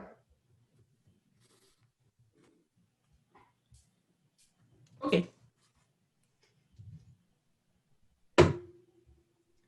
That is a 14. Let me take one of your buttons. Wow! 14 holy doesn't boy. do it. Okay. Whew. Also, Magic Circle doesn't do it, so fuck. I feel like Or Chū it Chū just might be means onto whatever's something there. possessing you is not in the circle. Then we are also True. going to get Chū Chū, please do a dexterity saving throw for me, please. Okay, can I see this effect? Yes. Okay, so I have advantage because of my danger sense. But it's probably going to cancel because attacks have advantage on you. Okay, nope.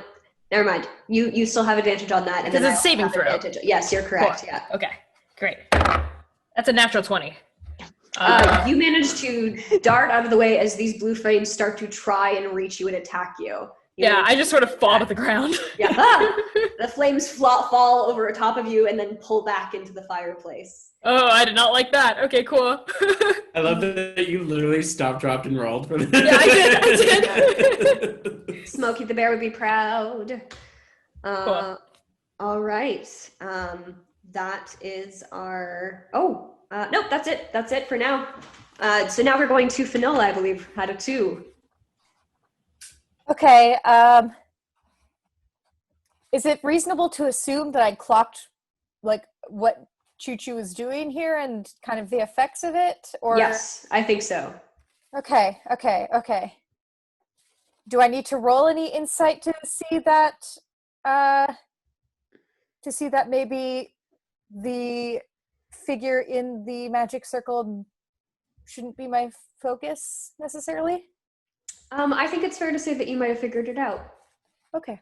If you know what magic circle is and stuff is still happening, then it would be fair to assume that perhaps it is not the figure in the circle.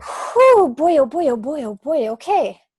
I'm just going to then just like, let's do a test of, let's fight some fire with fire and send some sacred flame into that fireplace. Can the fire do a dexterity saving throw? You hit it because it won't. Okay. Sick. Really? I was expecting a bit more than that, so I guess I'll just roll for damage then. Damage. That will be 11 damage. 11 damage. What are you hitting with? Sacred Flame is radiant damage. So the radiant damage comes out of your... What's your focus? Hmm? Do you have a focus? Your I don't need an stance? arcane focus. I'm Right. So I just mean like, tell me how you're casting this. I want a theatrical description. Oh, I can use my Is it just your waving around hands that you were yes. doing before? Yes, I'm a performer. Wonderful. So you conjure your hands. It's almost like a beautiful dance. And you move forward, pushing this energy through you. This energy for sacred flame leaves your body and goes, it's like another fire into a fire. And you once again see the emptiness surrounding it dimming. It appears to be nearly coals at this point. Oh, this is going too well.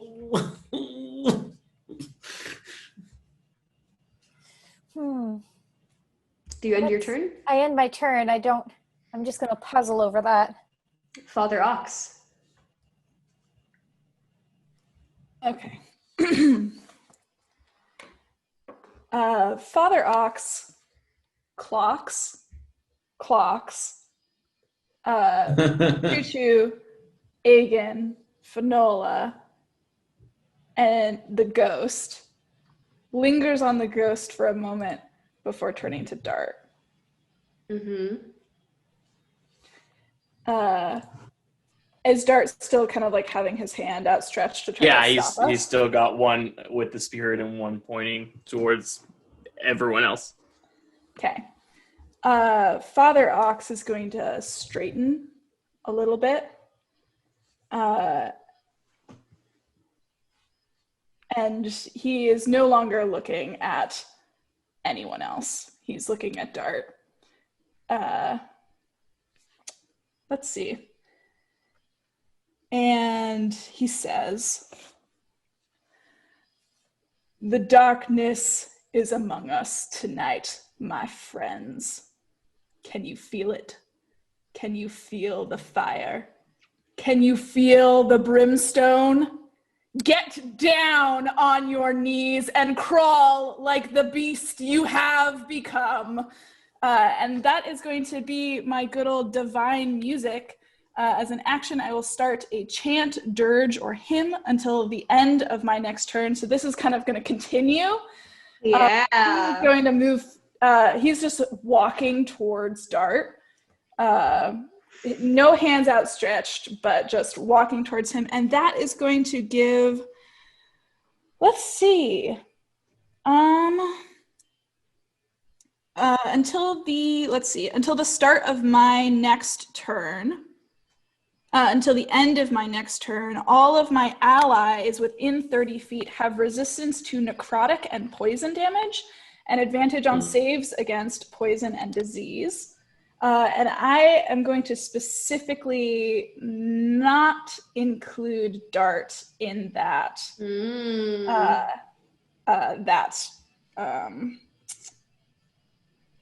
In that. Let's see. Is there anything else I can and will do? I don't think so. Would this does this also require concentration? Let's see.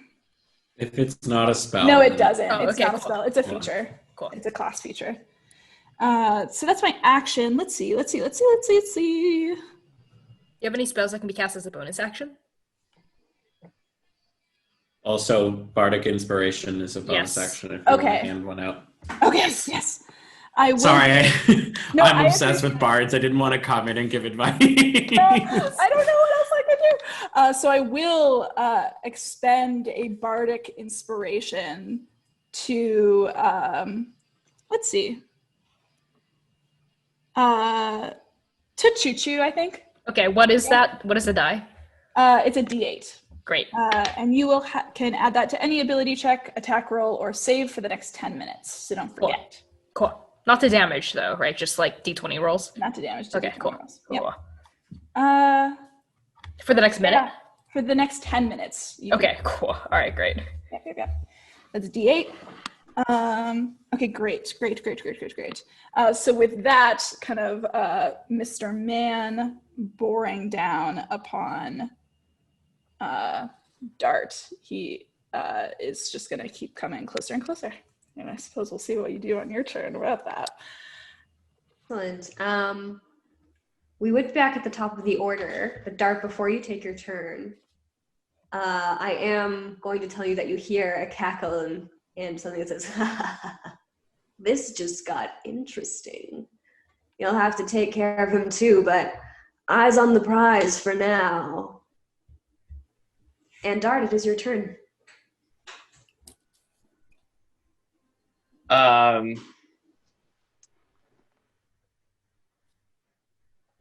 So Dart, you see, well, I guess not really in his eyes because they're pure black, but anyone looking can see kind of like inner turmoil with him. And then he kind of almost seemingly gives in. and he starts looking around. Would he have felt that something did something to him? Like when for the effect that for like the button loss? No, loss. I'm gonna say no. No? Because Dart is already constantly in a state that is kind of a button loss. Let's be honest. Yeah. I don't think. Would he have? Would the thing within him have sense at all that there is something else in here? Yeah, I'm gonna say that when you hear "eyes on the prize," the thing within you jerks your head up and to look at the fire, almost as though somebody has grabbed your jaw and moved your head, so you can actually hear your neck clench from the muscles just being distended as the pull happens on your neck. Cool.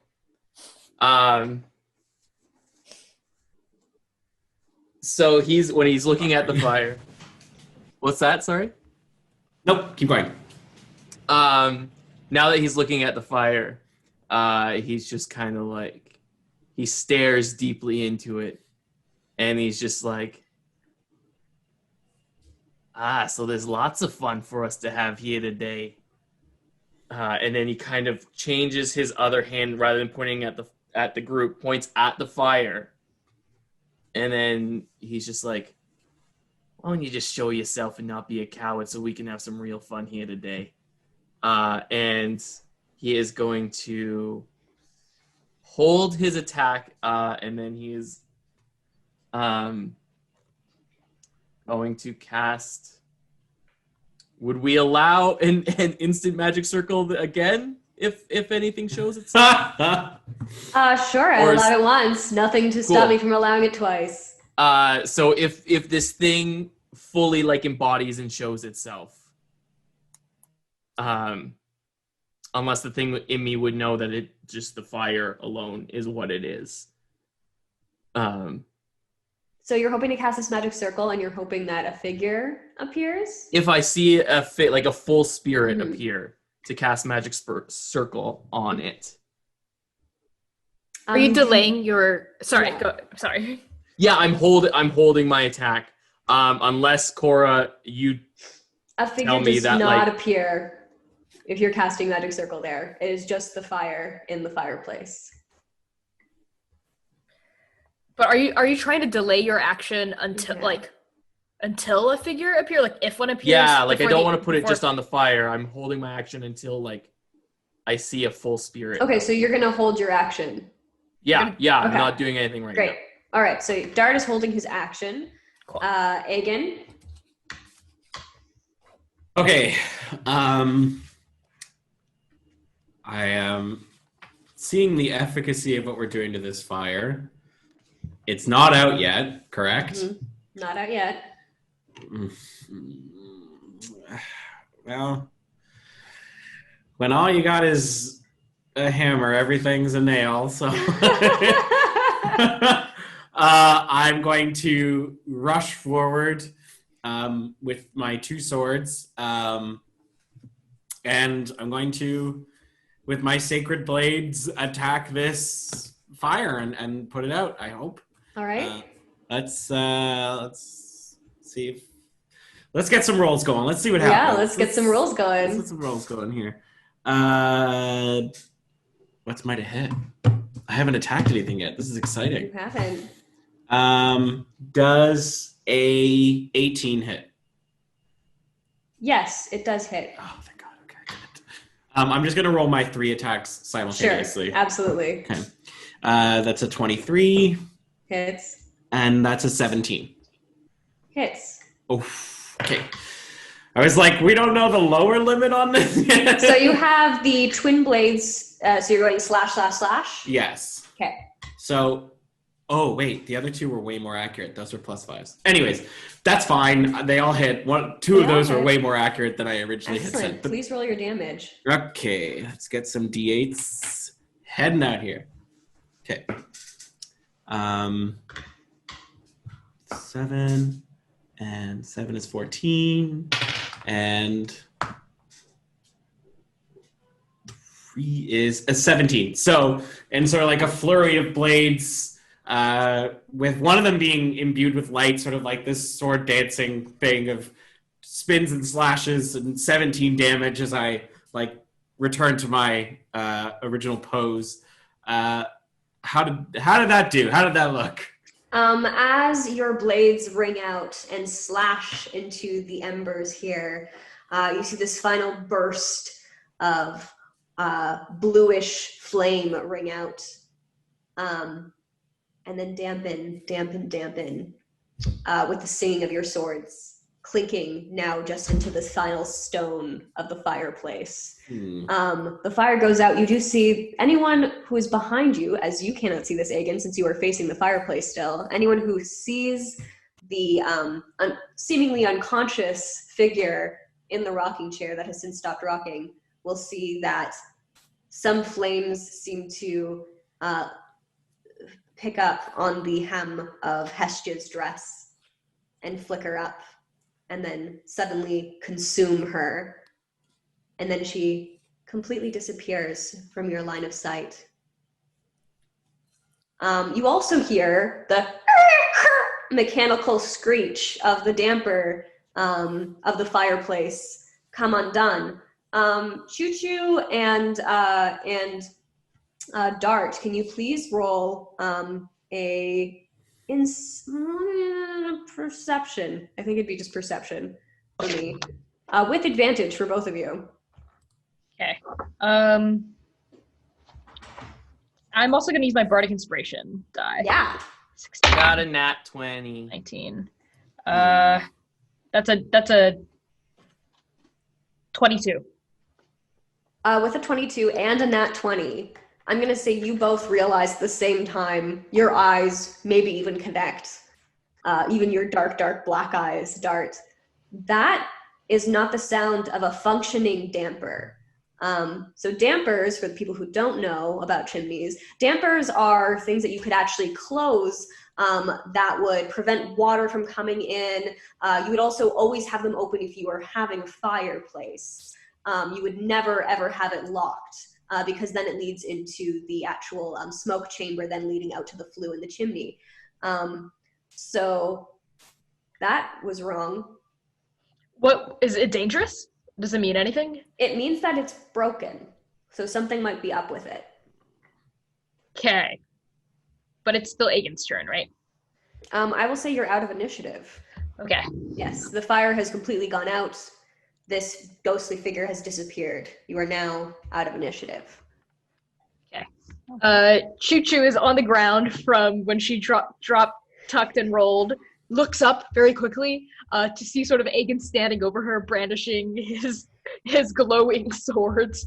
And she sort of like stuffs her lance back into like a quarterstaff size, tucks it away, quickly scrambles to her feet, looks around.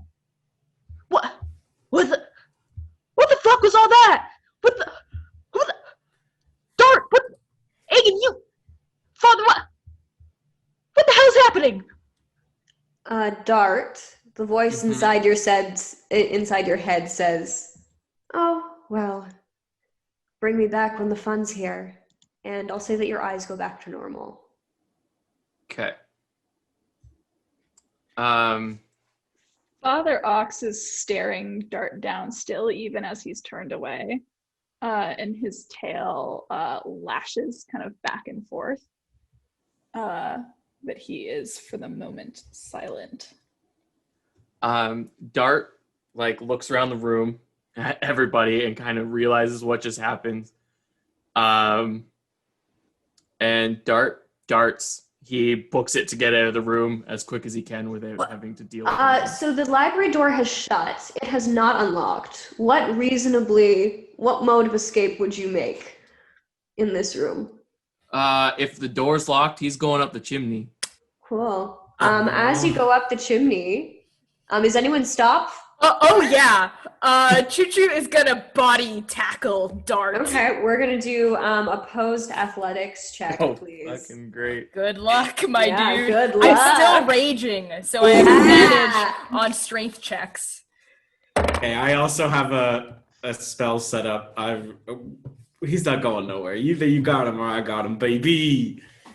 Can you beat a 24? I can't possibly. But I didn't even come close. I got an 8. Chū Chū is right in front of the chimney. You try to dart, almost like a dart tries to dart up the chimney, try and like bounce up. Chū Chū manages to grab your foot, pull you back down, and completely pin you to the ground. like Turkish oil wrestling style. You're just completely trapped under her. Dart would know, like, to not even attempt to, like, get out of this because Chū Chū has me. So he just, like, kind of, like, gives in and lays there with Chū Chū, like, holding him down. pile. And he's just like, "Can you pass me my mask, Chū Chū?" Chū Chū grabs the mask and slams it onto your face. It says, "What the hell was that?" Slowly, They're gonna put the, I will say, as you like put the mask on and you're affixing it, your eyes have returned back to normal. You are still kind of like on your back as Chū Chū's pinned you. If you were to peer into the fireplace, especially with your nat 20, there is a missing gear on that damper that has broken it. Okay. Also, that was supposed to be a clue. Richard and Nina, there is a clue, but you had a nat 20, you would have unlocked it eventually. In your clue box, there is a clue, and it is marked. I think I have it as L. Oh no, did I not write it down? What did I write it? Hold on, I'm gonna reference it. Sorry, one moment.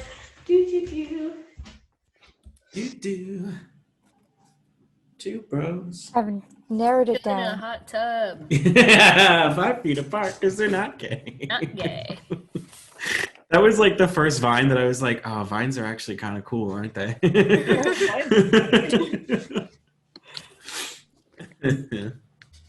It would be MG1. Oh, that was one of the two I had narrowed it down to. And it would be MG1, and you see that it says investigation 20. Ooh. So you did get it, fair and square. Hey guys, there's a missing gear in the damper. Yeah, so you can. So if you hold up your little clue, I will take a picture, and I have taken a picture of these clues, and I will put it there.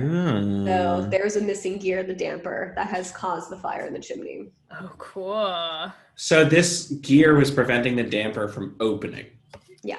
Okay. It completely blocked it. Not that you would have it closed when having a fire anyway. True. Yes. Yeah. I probably wouldn't have said anything to other people yet. Oh, I have no But idea. Yeah. Chū Chū did notice, but this is priority number 1. Yeah, that makes that comes later. Yep. Chū Chū has sort of just pinned Dart to the ground. Says, "Dart, this gives me no pleasure." And she sort of twists your arm a little behind your back. "What the hell is happening?" Ow, Chū Chū, fuck, ow! Where'd you learn to do that? Look, we got some stuff to talk about, okay? It wasn't the food I ate tonight. Obviously, or you'd be farting instead of your eyes going black. Yeah. I mean, just can you loosen your grip? She loosens it a smidge, but it's still like just enough so it doesn't hurt anymore, but she's still like pinned you, like vice grip. She looks up at the rest of the party and says, "Y'all saw that, right? Y'all saw what he did?" Are you still raging? Like, Yes. Are you still like hulking out? Yes, I still looked out. Doggett says, "I wrote down every minute." I place my swords back in their sheaths and I kneel down beside the two of you. Okay. We all saw it, but we're all supposed to be in this together right now. And I think he'd be easier to communicate with us were he to join us back in the dining room, and we can have this discussion away from whatever we just encountered. Whatever we just encountered. And Finola like takes off her glasses all like David Caruso like. This place is haunted. Look, I know that would give you great joy for these halls to be haunted, but let's not jump to conclusions. Shut up. It's fucking obviously haunted. It's haunted! In my experience, it is rarely actually haunted. There are a variety of things that could have happened here. Not all of them are of the undead variety. We need to collect evidence. A ghost could come ourselves. and pick your nose and you would think it's, I don't know, probably your own finger. Dart's gonna look and kind of more quietly just say to Chū Chū, just be like, Chū Chū, look, I'm sorry. All right, I never wanted to lie to you. Can you let me up? I'm not gonna do anything. Okay, but only if you promise you're gonna tell us, or at least me, what the hell is happening with you. Yeah, we can talk. You promise? Promise. Pinky, swear. Hey. And he puts up his pinky. He's like, half and half for life. That was never a lie. And with that, Chū Chū's rage dissipates. She sort of seems to, like, her muscles get a little bit smaller. And she's slightly like, less swole. Yeah, slightly less swole. She's no longer pumped. Doesn't have that pump going. And she, like, calms down. And she, like, lets you go. That vein disappears. Yeah, the vein's gone. The vein recedes. So Dart's going to stand up and kind of, like, brush himself off a bit and look at Aegon and be like, it must be real nice to be able to be as naive as you. It must be incredibly enjoyable to have only all your eyes just cast forward, instead of looking around and taking in all the evidence. I get that we would all very much seem to have an invested interest in it being the undead, but unfortunately, it very rarely is. Again, Yes. Excuse me, that just happened and you're telling us we're not looking around? It could be a curse, it could be a hex, it could be leftover magic, it could be alchemical. There are many, many different solutions to this problem, and not all of them involve the other side. Trust me, I am very well informed in these matters. Father Ox, Oh. you know how you detected magic earlier?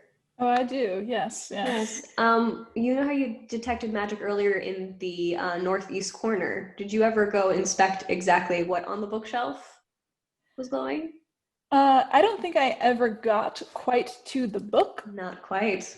but I will be picking it up Okay. before we leave. For sure. Just making sure. All right. Speaking of evidence, that dampener's missing a gear. that's probably up Aegon's butt. I'm sorry, Miss Fox. Is there something you'd like to share with the group? I mean, really, I understand that you make whatever amount of coin you make by capitalizing on the sadness and despair of others, but I will not have you take advantage of Miss Theodosia, and I will not have you coming here collecting coins in the hope of entertaining other people with what you hope to be true, and not what is actually true. I bring closure to people, and you can only bring closure to people if you are looking beyond your own nose, which is, definitely hard for you to do when you have it stuck up so high in the air. Believe me, it is not high in the air. It is you who seems to be seeking out this higher station. And let me tell you, there is nothing enjoyable up here. Now, if you would like to continue to sway others with whatever it is you find interesting, with whatever way you try to pick and find coins to up your station, I will not have you do it at my friend's expense. And I take the key ring off of my belt and slam it on the floor. If you would like to poke your nose around further and look for some source of this haunting, you may do that, but do not expect me to assist you in taking the coins and the trust of my friend, just so that you could sell a few more of your silly books. The only closure anyone needs is the closing of whatever next story you have involved, because I will not be a part of it. And I sort of like look at the rest of the team. I'll be in the dining room if we're going to go over actual evidence. If you all have made just your minds up and you're only moving in one direction, that's fine. We can talk about that later. And I storm out of the room towards You the dining room. can't. The door is locked and you threw the keys on the Ugh. ground. And I pick them up. You know, with that outlook, I wouldn't expect you to help out anyway. Just sort of unlock the door and open it up for him, and I said, "Onto the dining room, then. Go ahead." Thank you, Miss Fox. Don't thank me.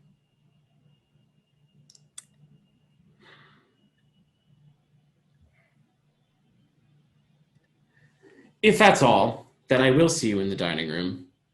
And just stop thinking about what would fill your coin purse. And I leave. So we make our way to the dining room. I think Father Ox was still in the library. Yeah. Well, I was just letting Aegon go ahead, but Yeah.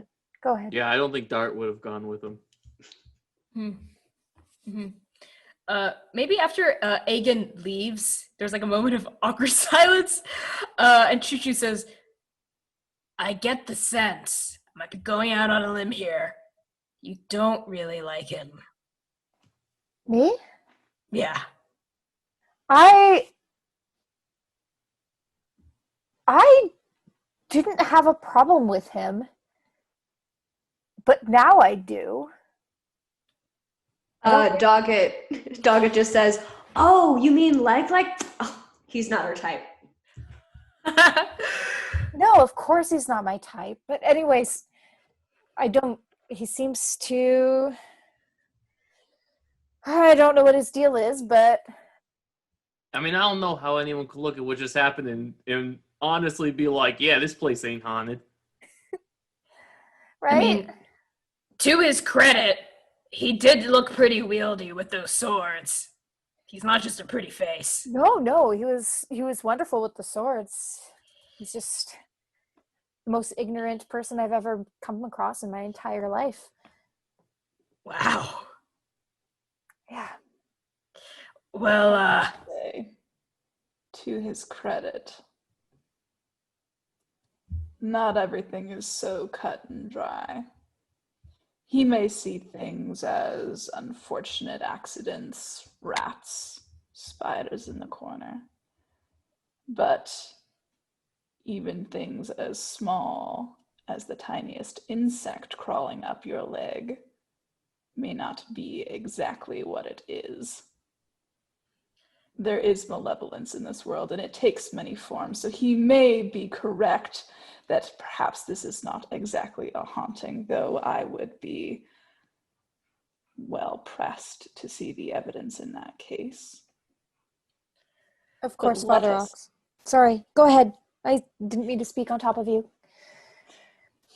I appreciate your efforts in dispelling whatever it is that we just saw.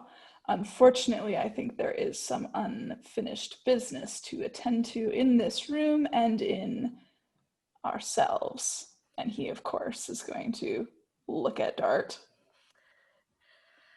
But if you'll excuse me, I'll see you all in the dining room in a moment.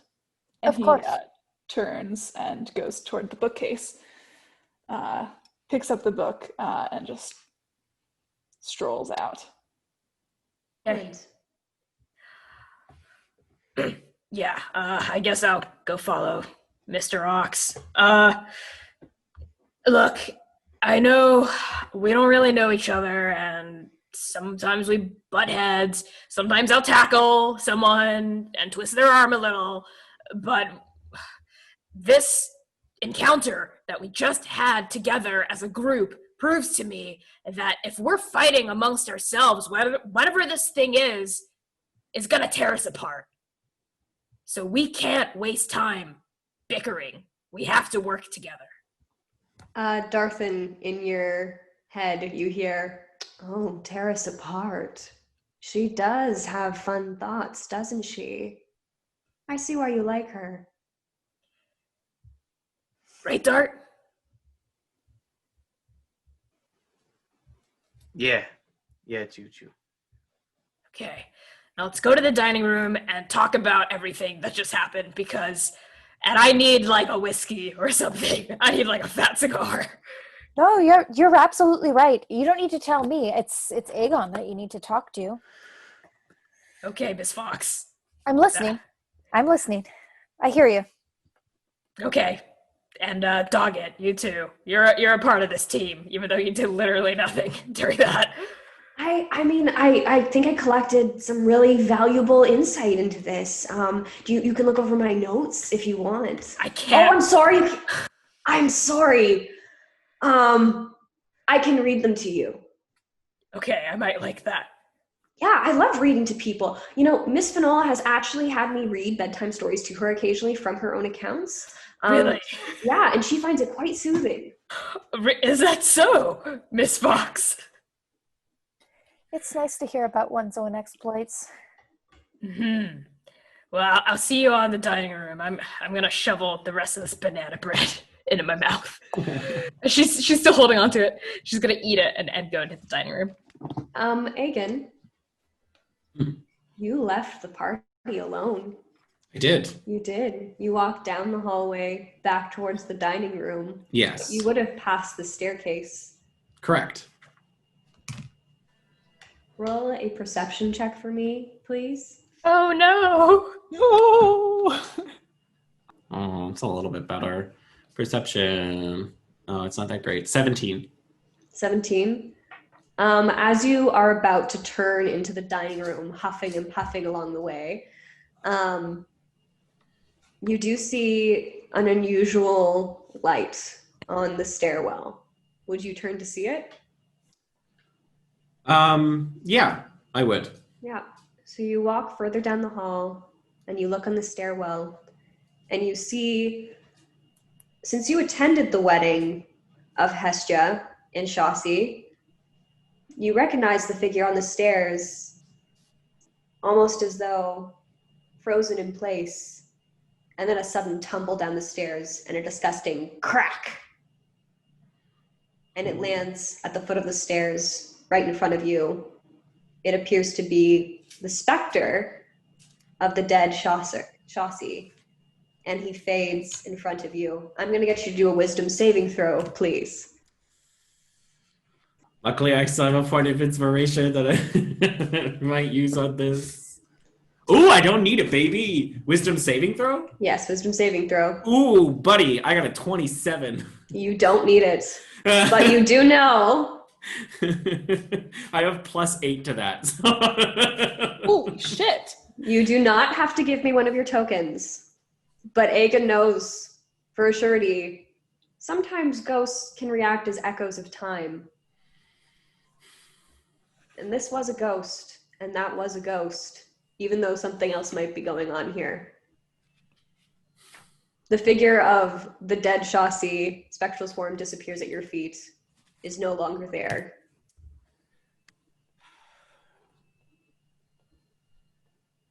I have a moment away from these other party members. I use my divine sense while I'm here by myself. Mm-hmm. Do I sense, other than this specter that just happened, do I sense anything else? You do, how, what's the space? 60 feet? 60 feet around. So it's like a 60-foot radius, so 120 feet altogether. You only feel the lingering effects as it dissipates in the specter at your foot.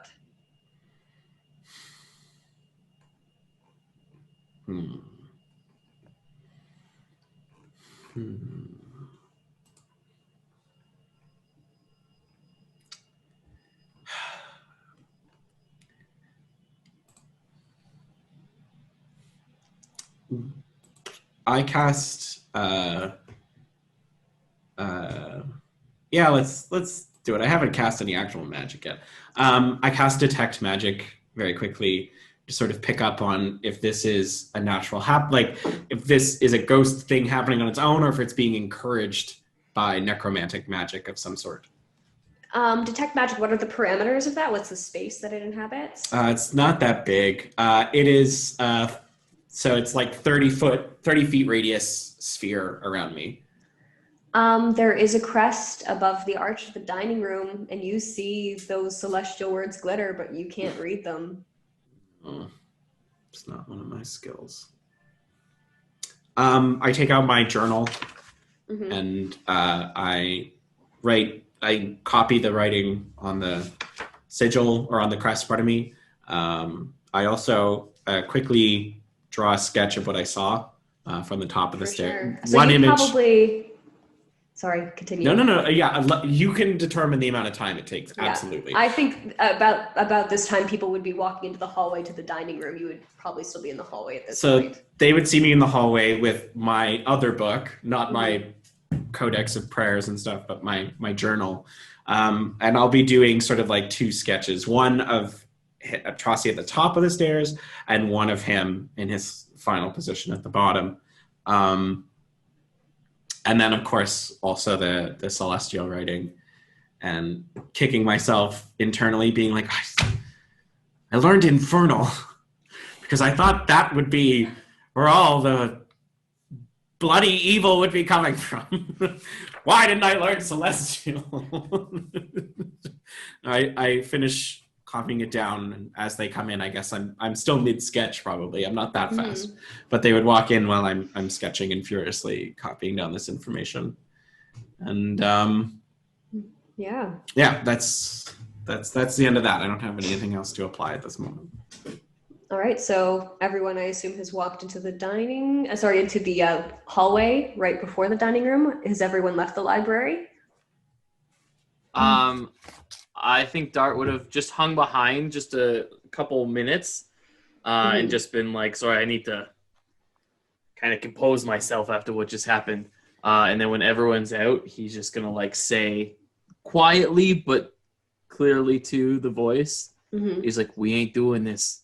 We ain't hurting nobody. We'll see. Just let me try to get people out, especially Chū Chū. We ain't touching Chū Chū. I don't care what happened. You can kill me. You owe me a house. You owe me a house. Yeah, I know I fucking owe you, okay? But we ain't touching Chū Chū. If they help clear the home, I'm open to a compromise. Fine. And then he just like walks out again and joins the others. All right.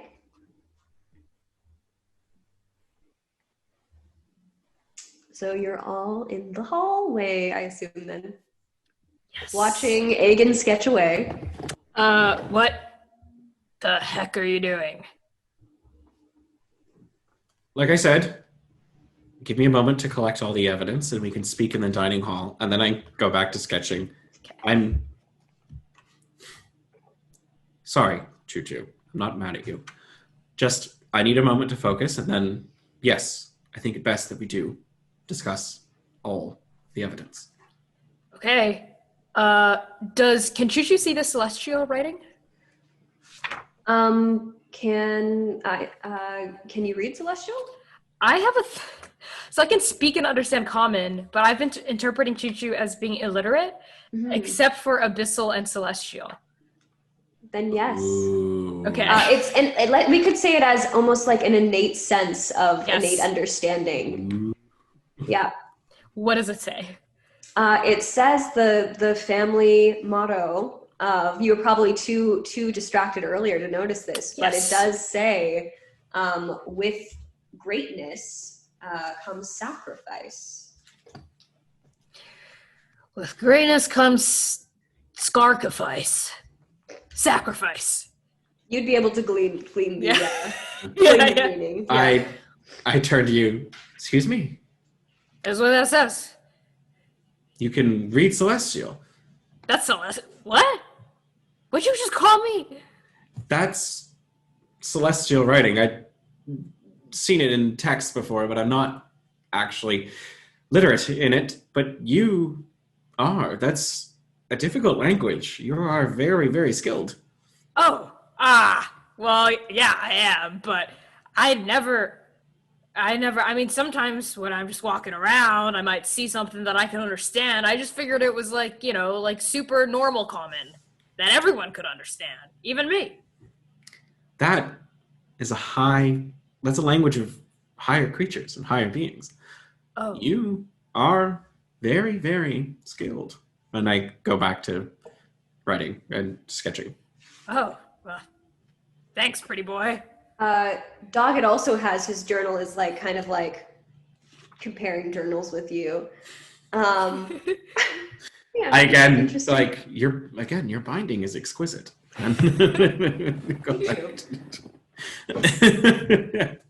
Doggett does have he doesn't read Celestial, he does have like a key in the back, and he probably would open it to the back and just it has some like basic words of Celestial, and he would probably just like be like, you can read that? And just kind of put it in front of Chū Chū. Oh, I don't know. I can read like half of these because I'm assuming it's like Celestial to Common. Yes. So yeah, that's like exactly it. Like half of. That says apple. That says glory. This one says honor, blood, death. There's gonna be a bunch of things like angel. A bunch of like things like that. You've got it spot on. Yeah. Yep. I don't know what the other ones are.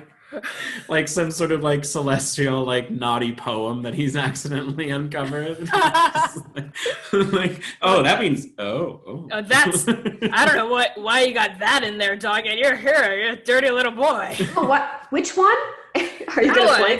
Very erotic. I would. Whoa, that's for fertility gods. That makes yeah. Describing a ritual. That's written in bold. There's several moving parts in there. Yeah. Yeah. Ooh. Moving parts. Where's Father Ox? Where is Father Ox? That's a good question. Where is Father Ox? It's basically it's like you really could only go down one way. Like you couldn't have. Okay, I guess then. I think perhaps he took a pause at one of the windows again to look at it. Mm-hmm. Pause. So that was funny, Connie. Pause. He has hooves. It's different. Hooves, bitch. Those are his hooves. His hooves, bitch. Father Ox comes. He's strolling still. He kind of has like a slow gait. But it is a little bit more rigid than it was earlier, and he has actually taken out his walking stick and is walking with it.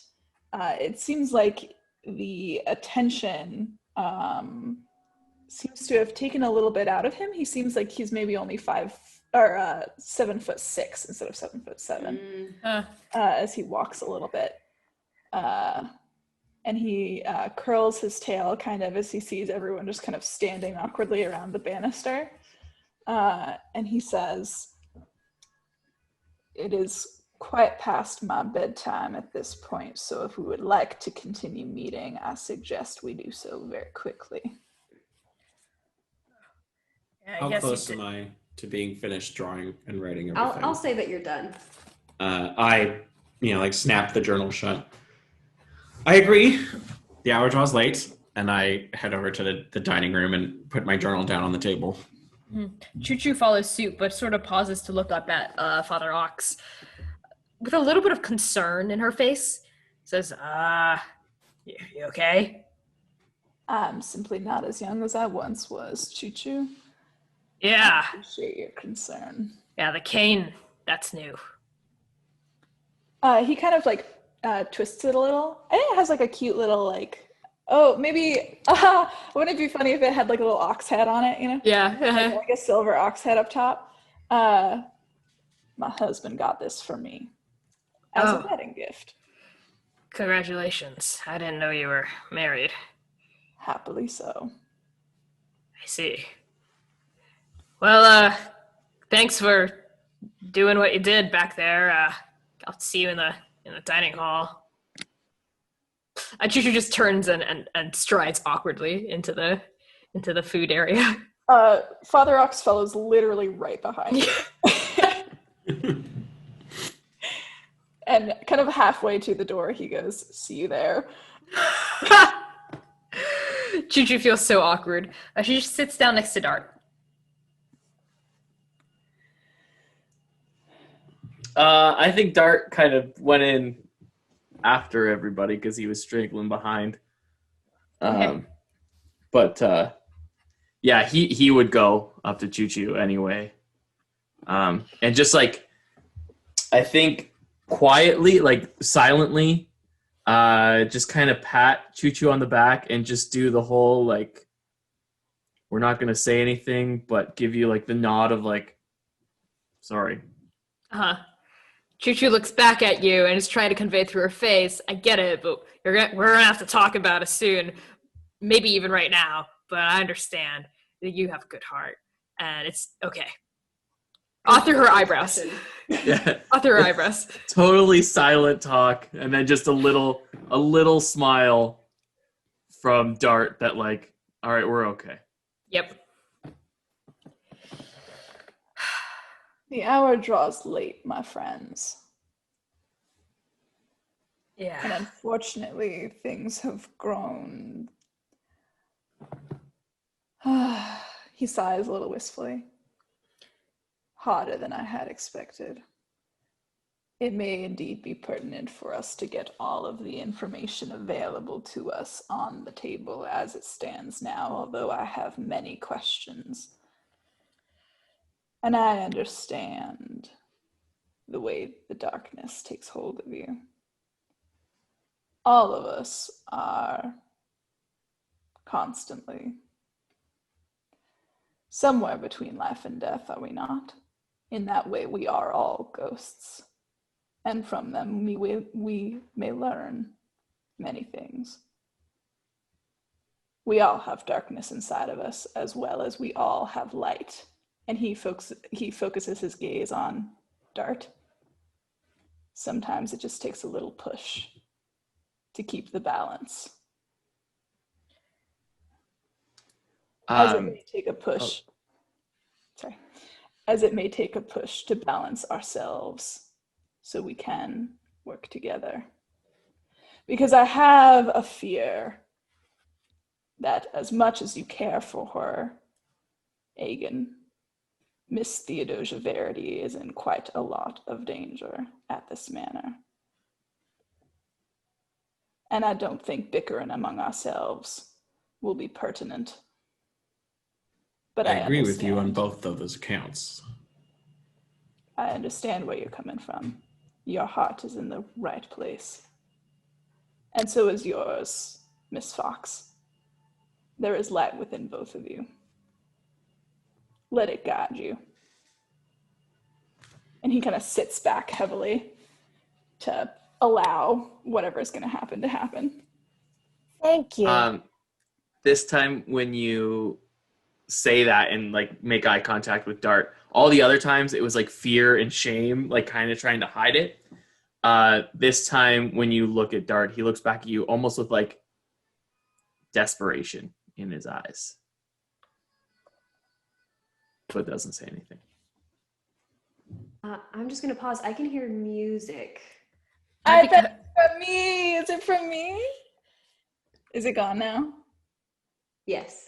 Sorry, that was me. I was That's okay. I was bumping my dramatic tunes to get that I right. appreciate that. Thank you. All right. Back in. Let's put together what we currently know and walk ourselves through that. Hestia married Chaucy. They didn't have a child.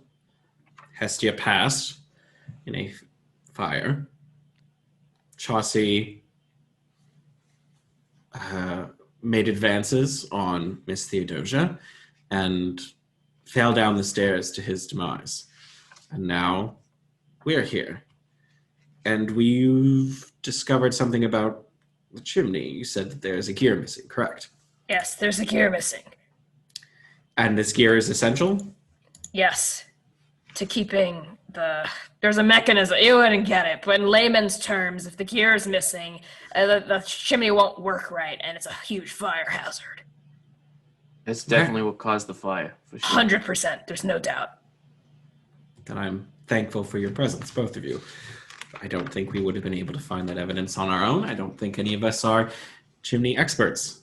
So whatever strange fortune has brought you to us is important. Now, about what we saw. I am not convinced that it is the undead, but I am convinced that something is calling these dark moments in the house to life. Something is pulling them here. Do I think that this house is haunted? I think that is not settled science. Do I think that there are otherworldly presences being used here? That I will agree with. And I open my journal to the notes that I'd been taking and the images that I'd drawn, and I toss it into the center of the dining room table. As I left, I encountered another image at the stairwell. And it was the demise of Lord Chaucy. I saw him at the top of the stairs, and I watched his graphic fall and his death. And I look at the two diagrams that I've drawn. I sought for the undead, as I did in the library, and they are specters. They are ghostly images, but the ghosts don't often act on the undead don't often act on their own. Often they are summoned, channeled, used. I'm not convinced these specters are acting on their own, but I am convinced that while I was attempting to perhaps be the weight on the other side of the scale, that perhaps I had put a little bit too much of my thumb on that scale. There is something going on, and something that is drawing upon the undead, but I don't know what. This is the first time I've encountered something on this scale, this close to the other side. And while I was hasty and angry, I can't do this alone. And as Father Ox said, we all need to have a little push to stay in balance. And I perhaps pushed myself a little bit too far. But also, you all have skills I don't, and my friend's in need, and it was unwise for me to push you away. And you have my apologies. And if there's something I can do to make it up to you, Miss Fox, then you need merely ask. It wasn't fair of me to be so cruel when you may very well, when I don't have a right to question you. If you say you're here to help, then I shouldn't have called that into question. But now I need your help. And I sort of sit back in my seat away from the journal on the table. I was called here by your cousin to help. And I came here to help. I don't appreciate you questioning my motives. I don't feel like this was a great apology for you essentially telling me that I'm a weird, depraved gold digger seeking to exploit people for a little bit of coin. But I'm here first and foremost to help, and I feel like I can't be as helpful as I can be as long as we're not collaborating. Then let's consider this the beginning of the collaboration. Let's. Now, Miss Fox, I recall a very interesting chapter in one of your books about memory and the function of memory in some ghostly encounters you've had before. And that got me thinking, particularly about the acts in the library and of what you just described, Aegon. Now, I understand that for whatever reason, the moments of both Hestia and, oh my god, what's his name? Chaucy. Of the moments of both Hestia and Chaucy's deaths replayed for us to witness, whether or not these be spectral lies and deception or the truth with which we can garner more information is a question. But I am quite interested in Hestia specifically. She talked of tea. She talked to someone in the room with her when she died. I was just gonna bring that up, Father Ox. She seemed to be wondering what was in the tea, and she seemed to comment on how the fire was hot. I have a feeling that perhaps, I'm just going out on a limb here, but that Olive lady's been real mean to me. What if she poisoned the tea, right? And she took the gear out, and the tea made her sleepy, like a real sleepy time tea. She fell asleep on the chair, burned to death. We're saying Olive did this? She's just mean to me. I'm biased. I think that you have a lot of the pieces, and that's certainly what I gathered from the impression that this room retained. I'm not ready to say whether it was in fact Olive, but I do think the other pieces seem to fit. I definitely jump into conclusions, but I think before I made that jump, my run was pretty accurate. It was, yes, absolutely. Let's see. We also know there are other members of the help that are here. We have Adair, who is the horsekeep, Flora, and Juniper. Ira. Who's Ira? I just have that written down. Ira is actually the son of Adair and Flora. You have not made his acquaintance yet, but I think his name was mentioned. Yeah, okay. He was. Okay. And pardon me for the profiling. Adair and Flora are humans? Adair is... Was he human? He was, from what you clocked, human, yeah. Human, yeah. I don't know about Flora. No, you haven't met Flora either. Yeah. What was Juniper? Could we see, really? I'm just going to say that, for all intents and purposes, human. Okay. She presents as human. Okay. Human presenting. Human presenting. Yeah. In this world, like there's a lot of mix, but human presenting, most people would assume human.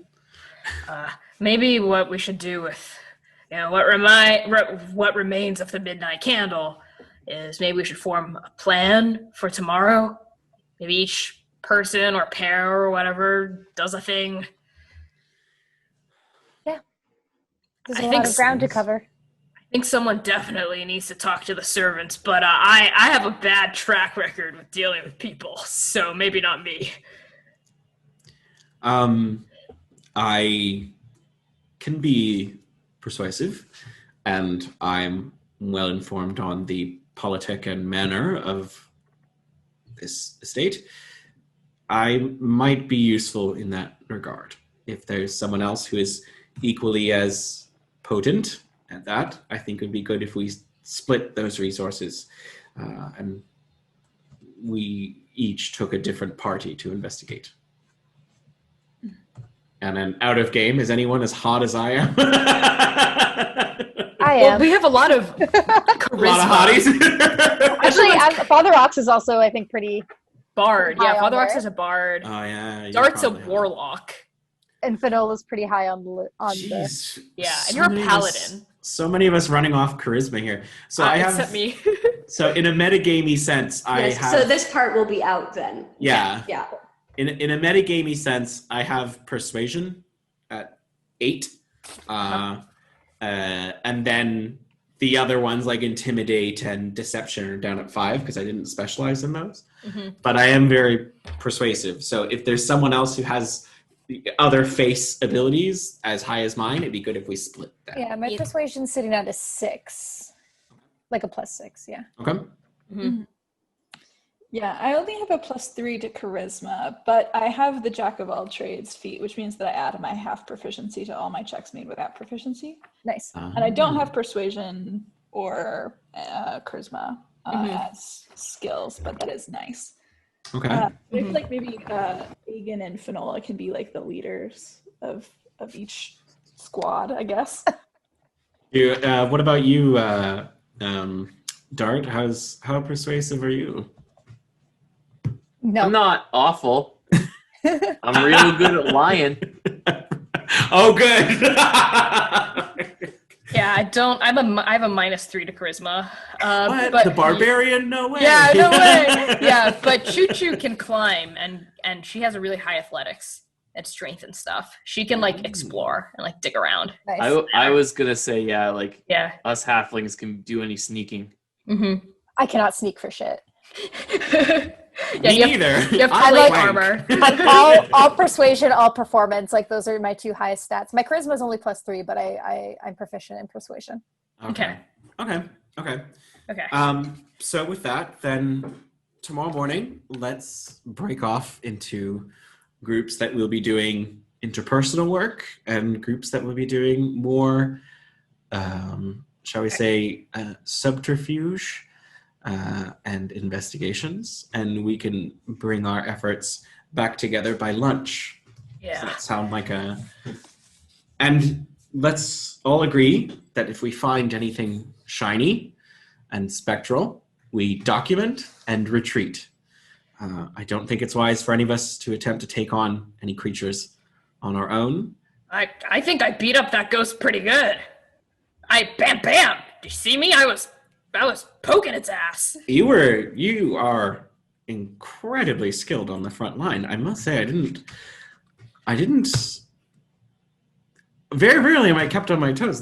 You are an exquisite combatant. But that may be, but we don't know what's causing all of this. And I would hate for one of us to encounter perhaps the maker of light and be caught unawares.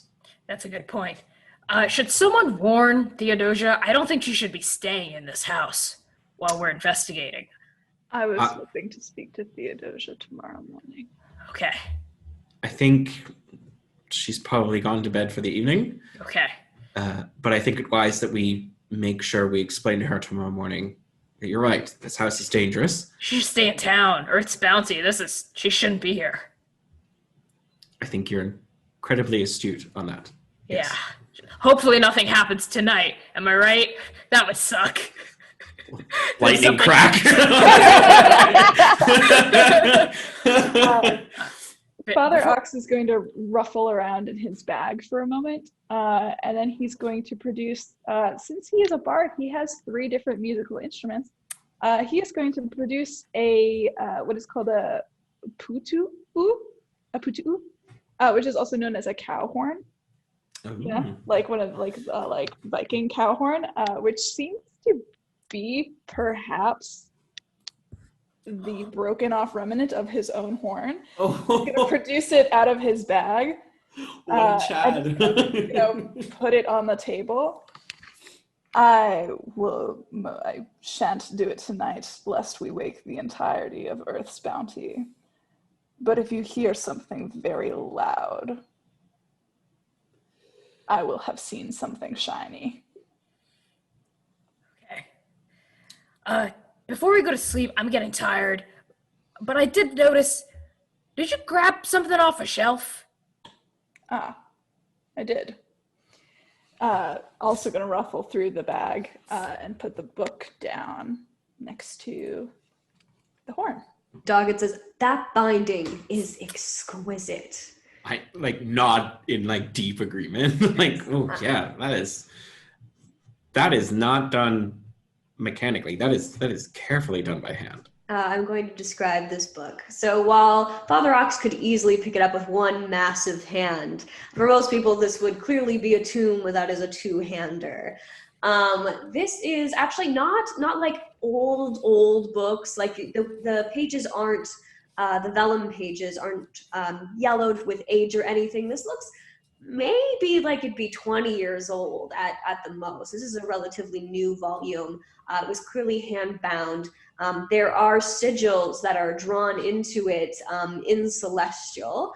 So people who can read Celestial would be able to pick up on what they say. So they have sigils of protection, of knowledge seeking, of just like different kinds of protection symbols that probably kept this book completely intact.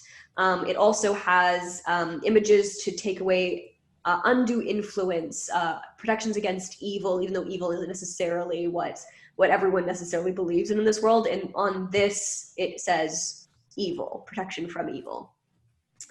And this book is intact. It appears to have no fire damage on it at all. And even if it was in the northeast corner, that library was still pretty burned up. So that is a very impressive feat. On the front, in common, we do have written the history of the Verity estate.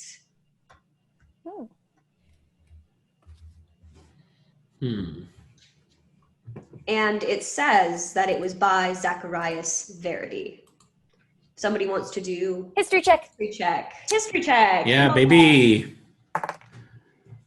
There's a reason I took all these weird skills. Dirty 20. Dirty 20. Oh, that's better than me. Just a 15.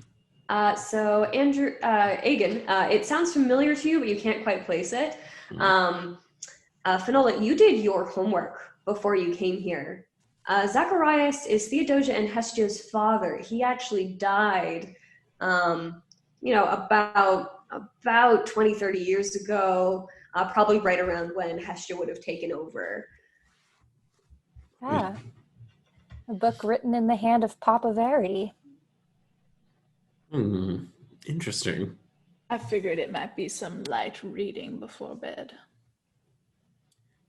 Do we want to leave it in someone's care to go over tonight and take?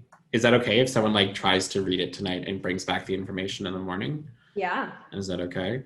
What do you think it would be an investigation reading this book to pull the key information out of it? I think it would be to the gods. It would be an investigation for sure because you're reading through it. Okay. Are any of us keen readers? I have negative intelligence. Right, yes. Unfortunately, this doesn't seem to be written in Celestial, so this may not she wouldn't be able to read it. That's too bad. Doggett holds himself back from saying anything. Oh no. Oh my god, is Doggett? Is it gonna be Doggett? Does Doggett have a plus 10 or something? No, Doggett's not saying anything. He just has puppy eyes looking at it, but is not saying anything. Father Ox is going to pull both the horn and the book back into his possession. I've got a +5, but if someone's got higher than that, if someone is more keen of eye than I'm not married to the text. If someone wants to take it tonight and read it over. It sounds like you really want to read it. Me? I mean, yes, I want to find the truth and the answers, and that. And also, you're a big nerd. I'm sorry. I didn't mean it that way. I just mean you are very, very. Yes, a very keen Yeah, you demonstrate a keen appreciation for bound knowledge, and that comes out very obviously.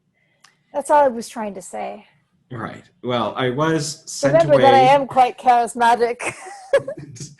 I was sent away to a monastery where my only actual possessions were books. So, yes, I am a bit of a nerd about text. Father Ox, if you're attached to the book, I won't take it from you. But one of us should study it this evening, either you or I. I find it very hard to fall asleep without my husband with me, unfortunately, and I suppose I will be having some time tossing and turning awake to pore over it before the morning.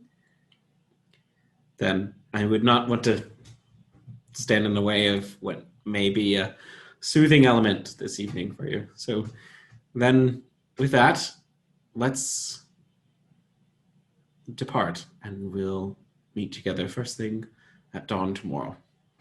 Yeah, I'm blasted. Have a good night, everyone.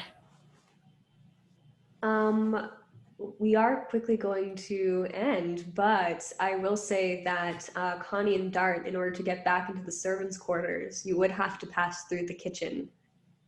Okay. Dun, And dun. I assume that you separate at the dining room and dining hall. From the rest of the party? If you're going to your bedrooms, assigned bedrooms, you don't have to. Right? I mean, Oh, I think they would go together, but they'd probably leave the group. Yeah. yeah, we do leave the group. We go together. Are there? Hang on. I was upstairs. Are there any other bedrooms upstairs, or are we in the only available bedrooms? You are in the only non-burned down available bedrooms that have been prepared that are guest rooms. They are on the second floor as well, but they are in the servants' wing. So while you are able to get to the servants' wing from your area, there are different entrances. You could, of course, accompany them up to the second floor. So we could all go up to the second floor together and split, or Yes, you absolutely could. Okay, then I'm not in control of how they walk. I was just double checking. We can do that. Do you want to do that, Dart? I kind of wanted to talk to just you, but we can do that tonight if you want. You know what? Let's fight. Let's go through the kitchen. I think it's because we would have no reason to want to be so cautious. Yeah, I think. yeah, absolutely. Yeah. So is everyone else ascending the stairs to the main stairwell? Yes. All right. But before little half and half splits off real quick, Father Ox is going to pause and just kind of look after them. And he's going to cast message to Dart. And he'll just say, "Remember what I said. There is light inside you too," before ascending the stairs. Message, if I recall correctly, allows for a reply, correct? It does. You hear, "We'll see about that." Like demon voice. A very deep voice. Not Dart's voice. Not Dart's voice. Would I hear the voice responding? You heard all of that. With that, I look at Father Ox and just kind of again, don't say anything, but the look of desperation is tenfold now looking at Father Ox. I think it's rather hard to pin his expressions, but he looks at you kind of just like a deer would, just looking just totally observational, and he curls his tail and walks up the stairs. Excellent. And half and half go through the kitchen. Okay. And you do see that there is a dim light and a small elderly human woman just at the stove, something with a pot, stirring. "Oh, you two are still up. Oh, I'm just having some mulled wine. A little nightcap helps me sleep." There's a cat in that? Nightcap. Nightcap. Ah. Did you want some? Yeah. Wine? Yeah, sure, I'll take some. Yeah. Olive spoons out ladles fulls into mugs of warm mulled wine. Is your advantage versus poison and disease still active, Father Ox? You're muted. You're muted. DM. No, it is not. It would only last, and it was once I was done chanting. I wish I was walking beside you. Chū Chū takes the wine and sniffs it. All right, it smells of wine, like it is very overpowering, strong, but there's also fruit and stuff in there. It's like, think of it like a warm sangria. Mm-hmm. What'd you put in this? Some cloves, some fruit. I have oranges. We have some apples coming in. It's apple season in autumn. I think because Chū Chū is still somewhat attached to her idea that Olive poisoned Hestia, she's gonna kind of look at Dart like, Olive, did you hear anything happening? Maybe 10 minutes ago. No. No? Shouting, chanting, loud cowman yelling. Was anyone calling for me? Does we need turn down service? We were playing Twister. It's fine. Well, You're playing with a tornado. It's a kind of chimney sweep game where we twist our bodies to get up into the flue. You are both very rambunctious. Why don't we all three of us drink to being servants, right, Dart? Yeah, we don't want to drink alone. Yeah, come on, Olive. Well, I was going to take mine up to my bedroom. I do drop off after I drink it. Like die? No. I mean, I am getting up in years. I wouldn't be surprised. She's like, when she says die, she's like looking at Olive, like looking for traces of panic. Sure, do an insight. Okay. Dark Horse Theory was Olive. Natural 20! Natural 20. Yeah. Straight 20. You have been sensing spirits. You sensed it in Dart. Now you sense it in Olive when you didn't sense it before. You see a little flicker of something behind her eyes, but she has that genial, sweet old woman expression still on her face of a bit of cluelessness. Okay. Chū Chū slaps the wine glass out of Dart's hands. You're... Are you going to clean that up? Dart, why you have to believe me. By your ear again? Help! Everyone! Do we hear this? Aegon! Sure. Father Ox! Finola! Oh, I got called. Excellent. I come dashing down the stairs. Before they get here, Dart's just gonna be like, "What's going on, Chū Chū?" I see you're evil! Evil! I'm not evil. Evil, bad! And she's gonna reach for her lance. Bad! Chū Chū. Hey, Chū Chū, is she like me? What? With saying that, does my guy have a sense of anything? Do an insight with advantage. Okay. Because of your background.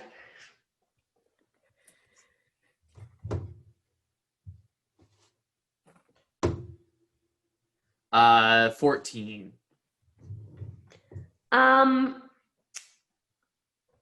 You sense that Olive is like you in that she has her own thoughts, but might be under some influence, but you can't place exactly what that is. Uh-huh.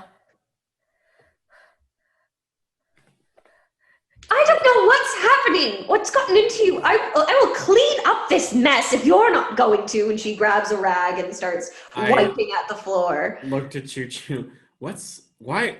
There's something in her. Oh, Master Aegon, this one, I don't know why, Lady Theodosia, I don't know what we call her now. Anyways, Lady Verity hired these ruffians, but they are causing a mess and have caused nothing but mess since they've gotten here. I don't know what she's talking about. We were just sharing a nightcap, learning that, her and And then he like kind of looks at Aegon knowingly, be like, have a lot in common. Oh, yes. Well then. And then I sort of like, oh, well, luckily this doesn't take long. And like just quickly wave my hand across, being like, all right, I don't have time for the whole book thing. And like, and just sort of like a streak of light from like one hand to the other, like reading Rainbow style. Like, duh. Do I luckily I could do this 6 times in one day. I detect, use my divine sense, a celestial fiend or undead. There is an undead spirit in Olive. And with that, I will end our session for tonight in the kitchen. We do